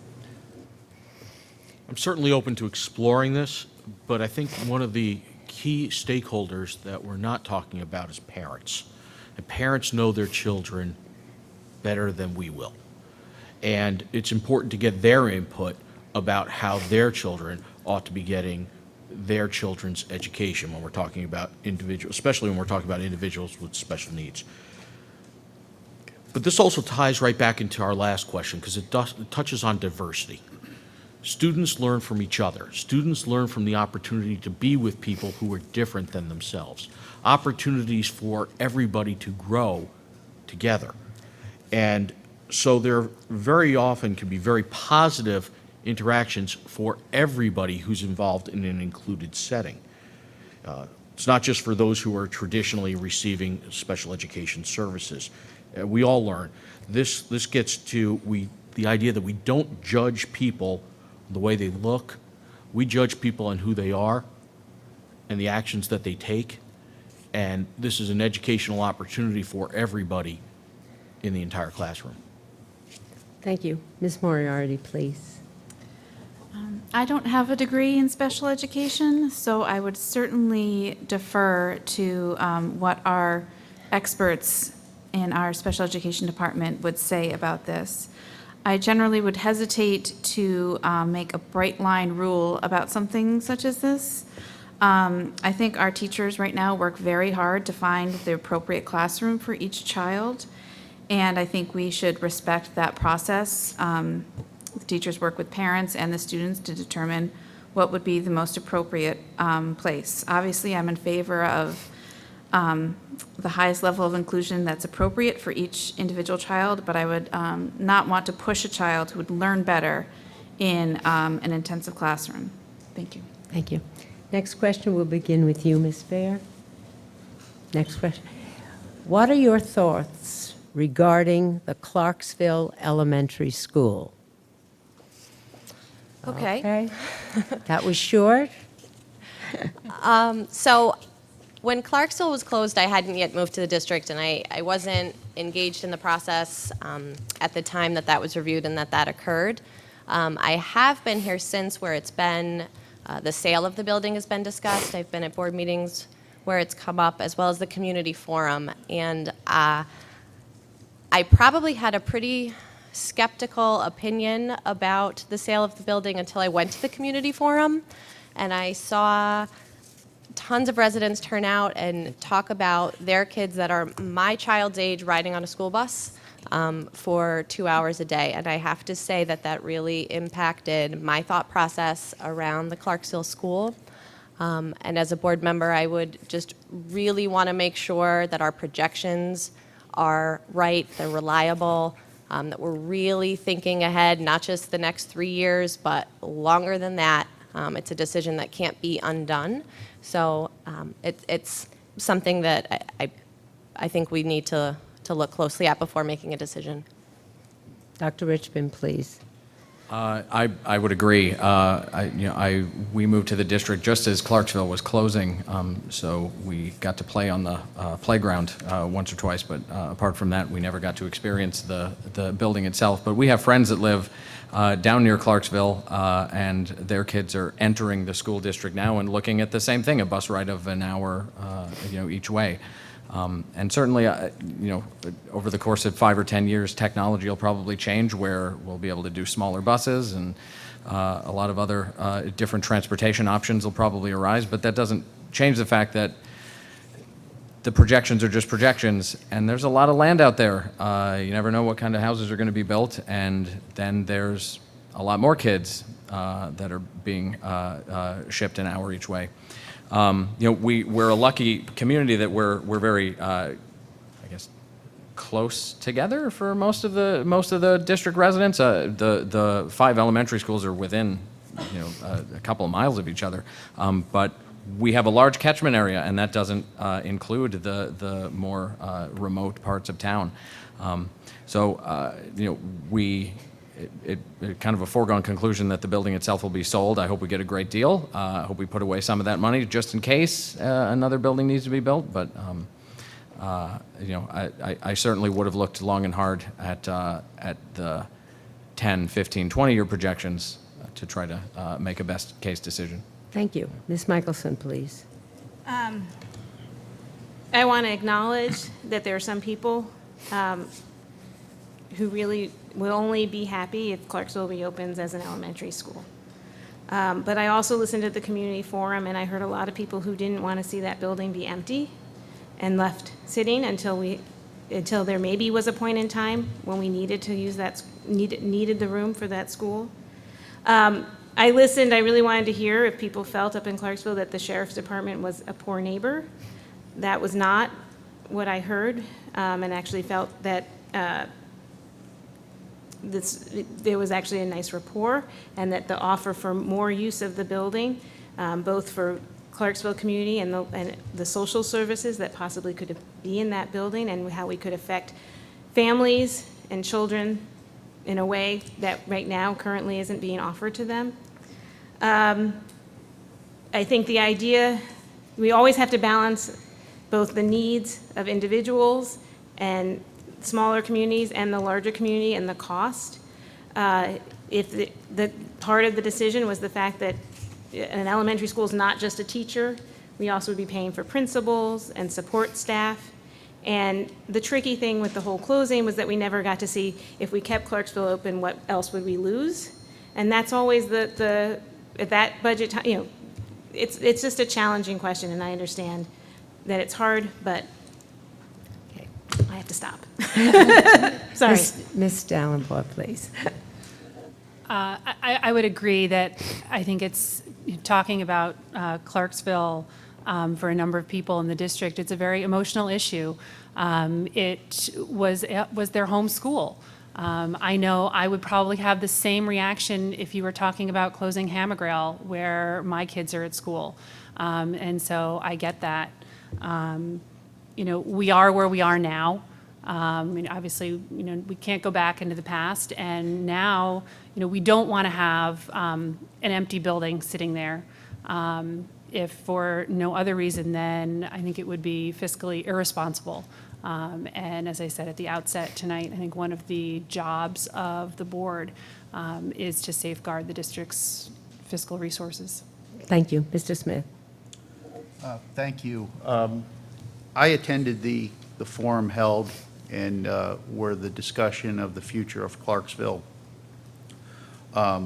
occurred, and it was really a standing room only event, and I was struck by the emotion of the speakers and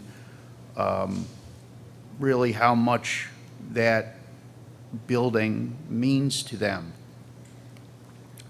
That having been said, it's not in the district's mission to maintain empty buildings. While the building is currently leased, the district did put up compelling numbers that spoke to the amount of capital investment necessary to not only bring that building back online, but to also maintain it as part of the district's portfolio. If there's a written offer from the sheriff's department, I've not yet seen it, but my opinion is the information that's been presented points to the necessity of having to sell the building. Thank you. Mr. Spitzberg, please. So we have a great partner in the sheriff's office right now, in the sheriff's department. But like Eric is talking about, we've got to maintain that building, and we cannot unring the bell when we decided as a community to build a new school at a huge expense while we had a school that could still be utilized. That fiscal decision has been made, it's been sailed, and there's nothing we can do about that piece of it. But what we can do is, going forward, take information, evaluate it in a smarter way, utilize the resources of not just the board members and paid professionals, but volunteers from our community who are experts on statistics, who are experts in engineering, who can and want to participate in our community. Opportunities for inclusion there, where we can make informed decisions that are fiscally prudent, so that way, years later, we're not still stinging from the pain of that decision. Ms. Moriarty, please. Thank you.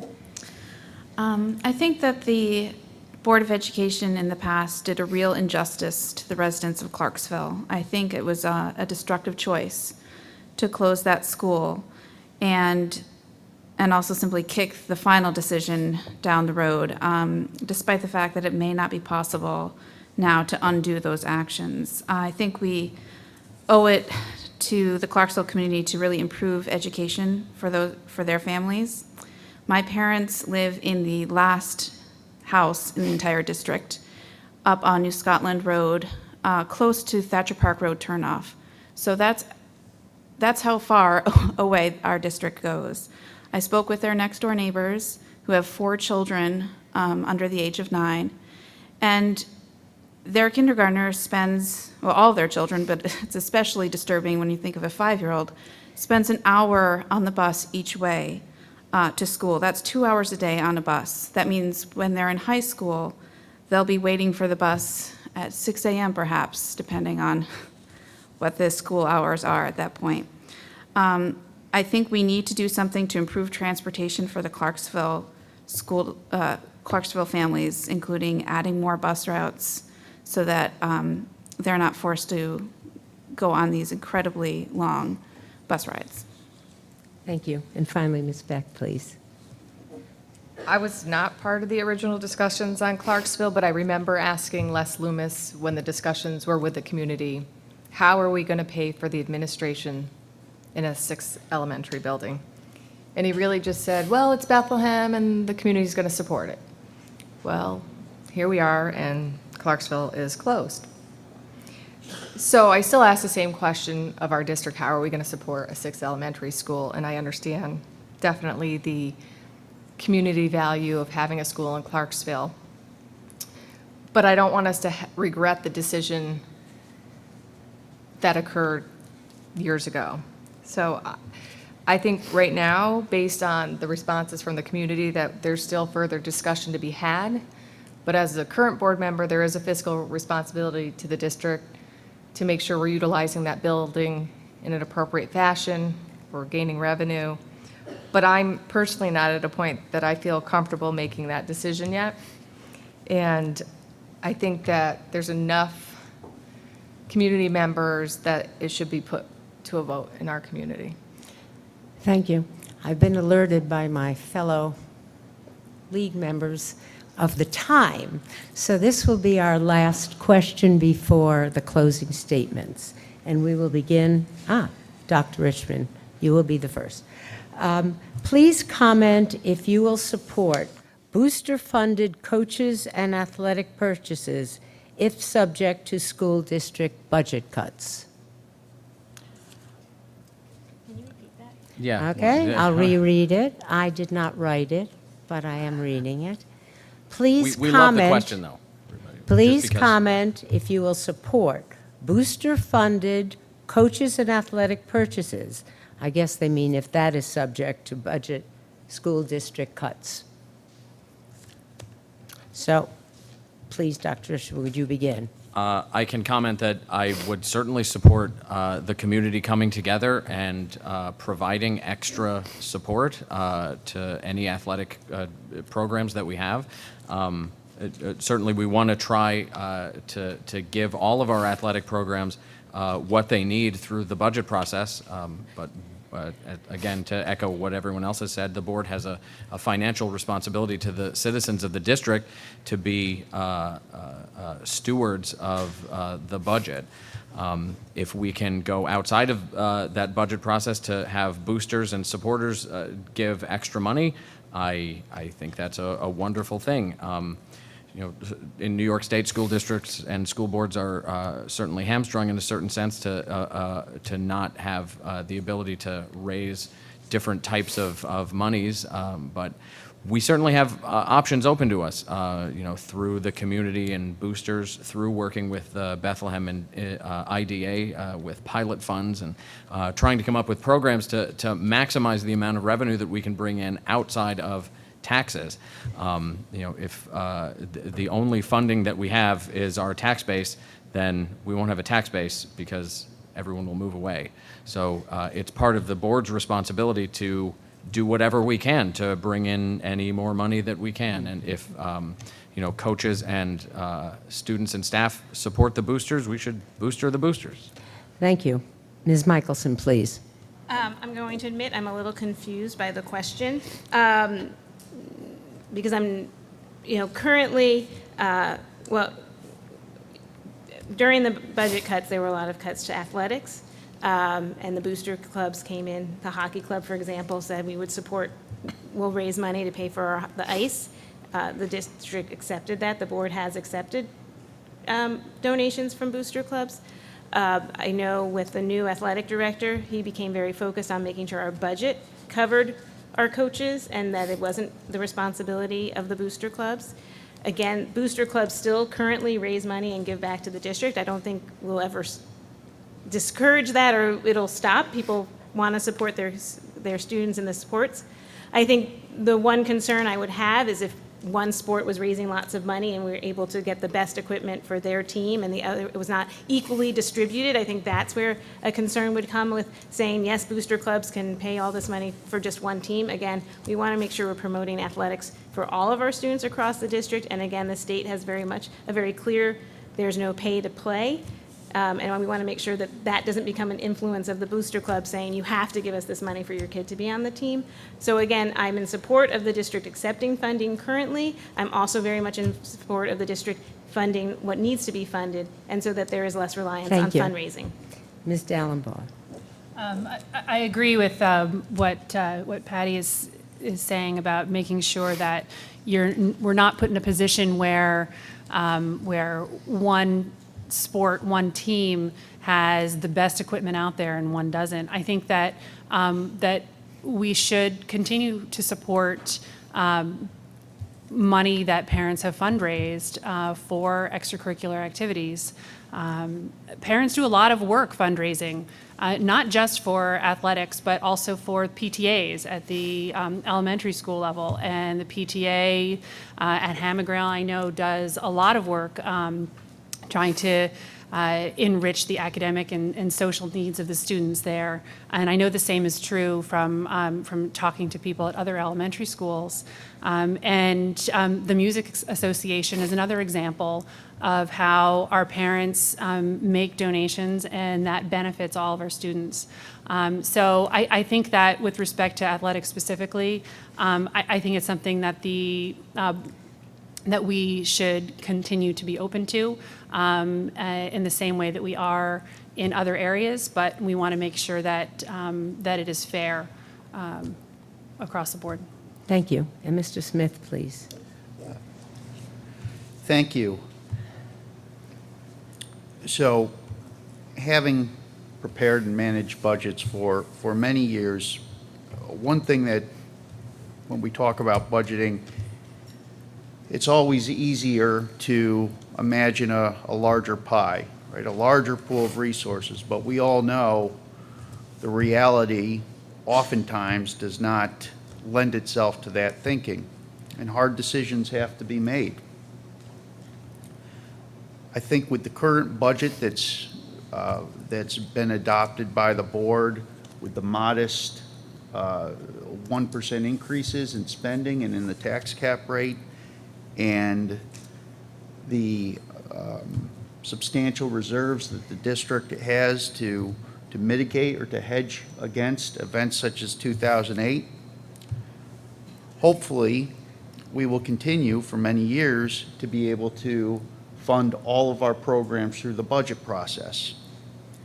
However, if that's not the case, the question we have to ask is what services but for the district can not be provided? And with that, I would be in support, if done correctly, the continuing support of the booster programs for the athletic programs. Thank you. And Mr. Spitzberg, please. So, although I'm not a graduate, I certainly get involved in the United States Military Academy at West Point. And there they have a program, it's All for the Corps, where all of the fundraising that goes on goes back into the core funds for all of the student body's activities, the morale, the welfare kind of work and funds. Supporting booster-funded opportunities is, and of course, our hope is, and as Eric was talking about, and as we've discussed here, that our budget is going to be able to handle athletics. And if it's not, we ought not develop an addiction to monies coming in from booster programs in order to fund this and look at that as a way to reduce taxes. So of course we need to encourage and accept booster-supported funding for sports, coaches, equipment, but not just to those, but also for music, for theater, for clubs, and remember, it's all for the Eagles. Okay. Ms. Moriarty, please. Thank you. I believe our school district has a responsibility to support all athletics at our school. It's a huge part of many students' lives, and it should be respected. Athletics also contribute to our students' mental and physical health, and we should be sure that we're also providing the safest equipment possible for our athletes. That being said, I would certainly support community members supporting their teams, but that responsibility should not rely solely on the families, especially since certain families could not necessarily afford to support their teams. Those students should always be welcome on all teams. And I believe that our art program and music programs also would fall under the same category, things that our school should be providing funding for. Thank you. Ms. Beck. I definitely am a strong supporter of booster funding, and it's not just for athletics, but theater programs, music programs, clubs. If the budget allows us to pay for the additional coaches and the purchases that a team needs to make, I think that that's wonderful. But there are economic times where, just recently, 3 years ago, we were not doing as well financially. So if it comes down to making a choice between keeping a academic program versus funding a coach or new equipment for a team, those are tough decisions that a board member has to make during the budget process. So I think it's great that we have these options that if as a district it's not something that we can fund, we can look to these booster clubs to supplement their programs so we can keep those going as well. I think it's a great resource. Thank you. And finally, Ms. Bear, please. We know that the state prohibits pay-to-play, but I think that there's other things we can and should do to raise funds. I know every time my neighbor knocks on the door selling a pizza kit or a candy bar or a cookie dough, I'm turning over my $5 or $10 to support that, and that's important. That's what we do as a Bethlehem community. That's why we succeed. But I would echo concerns that Ms. Michelson raised, particularly regarding equity and the potential unintended consequences of how those funds are doled out, particularly when it's to the detriment of our non-competitive or less competitive athletics. For our arts and theater programs, are typically less funded, lower funded programs. But in general, I think that I think boosters are great, and we don't rely on them, or we could rely on them more. Okay, thank you. I want to give the candidates a second or two to get themselves together for their closing statements. I want to thank you all for coming tonight, to being a very attentive audience. The questions have been interesting, provocative. The answers have been quite thoughtful.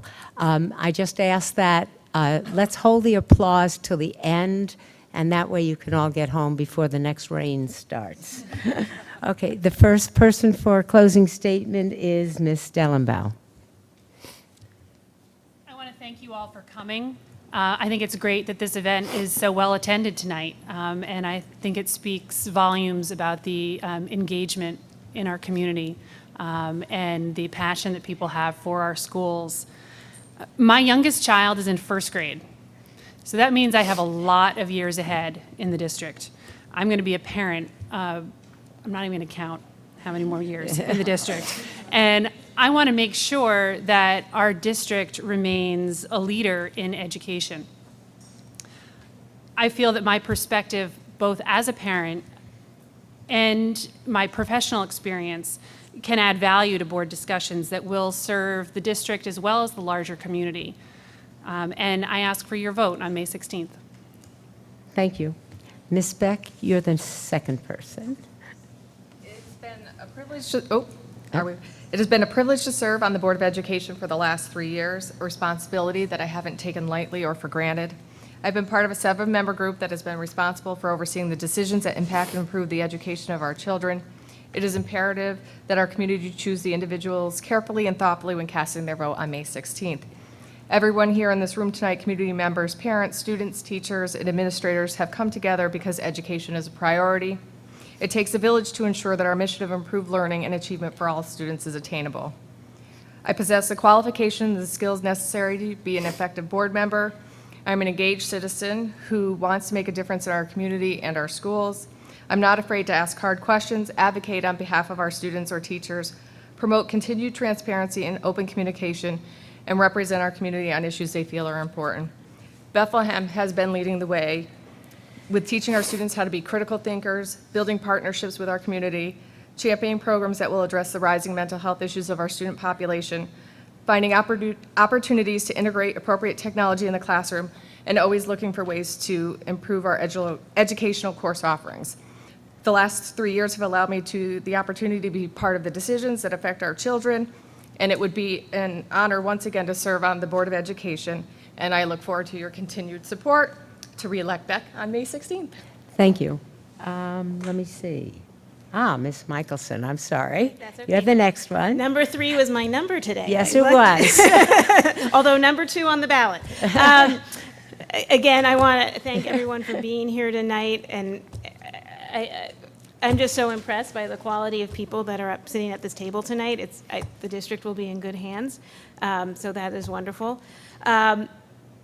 Again, too short of a time to really tell you about my experiences and what I've done, but I really hope that after tonight that you will see that I am thoughtful, I'm hardworking, willing to learn. The reason I'm running this year is that I find that I have the time, that some of my other commitments are ending, and I was looking for a new challenge because I also always like to learn, and I want to model that.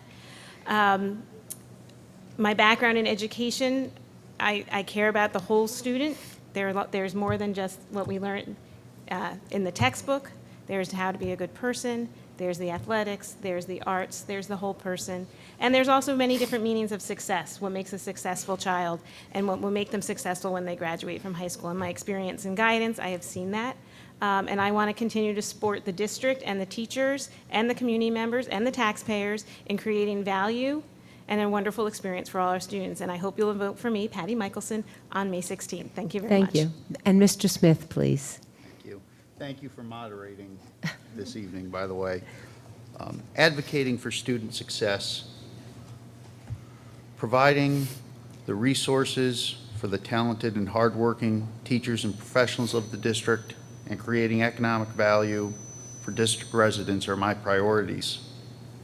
I'm inspired by the engagement of our community and the dedication of the district's staff, and I hope to have the opportunity to contribute to the advancement of the students, staff, and residents of the district as Board of Education member.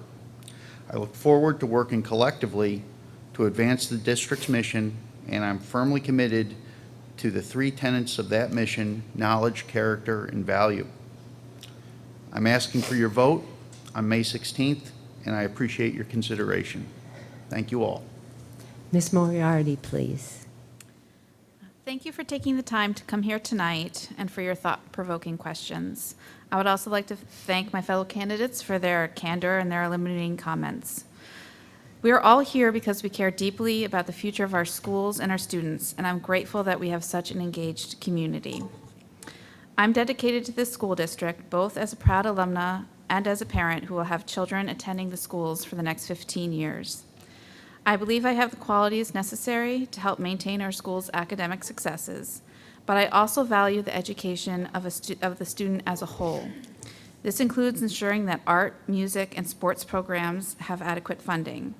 It means that each student should be educated in a safe and supportive environment, regardless of race, gender, disability, sexual orientation, gender expression, or immigration status. It also means that I will support teachers as they explore innovative teaching methods and provide them with the adequate tools and resources to achieve their full potential as teachers. I would be honored to have your vote on May 16th and represent you on the Bethlehem Central School Board. Thank you. Dr. Richmond, please. Thank you. Thank you to all the other candidates, the League of Women Voters, everyone who's here tonight. I know I'm not the only one here who was a little anxious and nervous coming, so thank you all for not throwing anything and yelling and screaming. I love this town. I feel like as a resident, I want to give back, and I feel like I'd be a wonderful school board member. I have a strong background in the core subjects that we need to enhance in all of our students: science, technology, engineering, and math. I'd like to think that I will be a good voice for the community on the board, but I know that I'll at least be a different voice as a scientist and a physician. I want to be able to provide the board with the type of knowledge and the type of experience so we can judge the things that we need to judge correctly. I feel like I'd be a good board member, and again, I hope to get your vote on 2 Tuesdays from now. Thank you so much, and I hope you have a great night. Thank you. Ms. Bear, please. Thank you. So I'm just so encouraged by the level of involvement this year, and I have to say I do not envy your job as a voter. I hope that you got a sense tonight of who I am, why I'm here, the unique qualities that I have to offer to the board. Specifically, I hope that you take away a sense of my passion for advocacy, my appreciation for the collaborative process, my experience in governance and public policy, and my sincere interest and desire to serve on the board. I attend board meetings, I attend district events, I'm a community volunteer. I'm invested, and as a parent of young children, I'm invested for the long haul.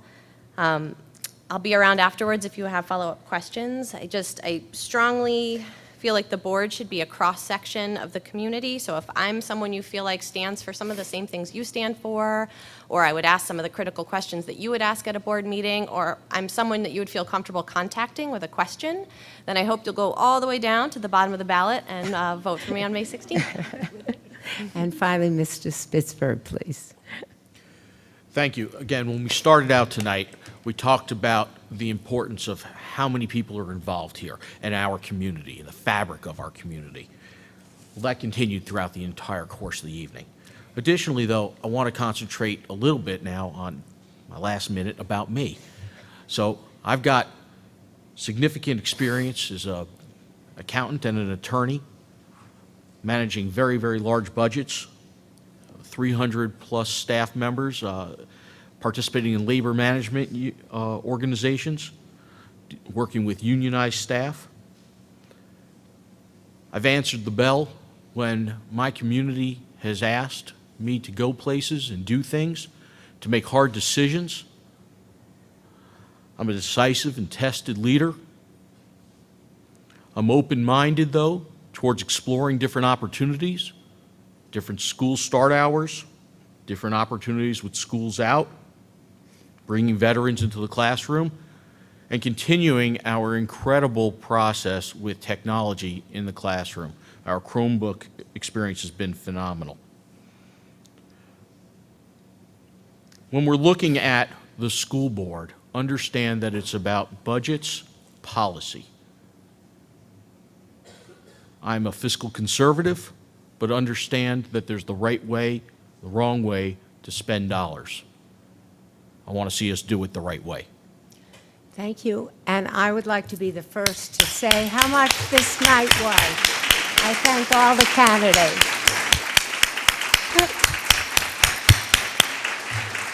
I'm sure the candidates are going to stay a little while to talk to you. And also, there's this folder, flyer, which gives you information about each candidate and the budget. And don't forget to vote. 7 to 9, May 16th. Thank you.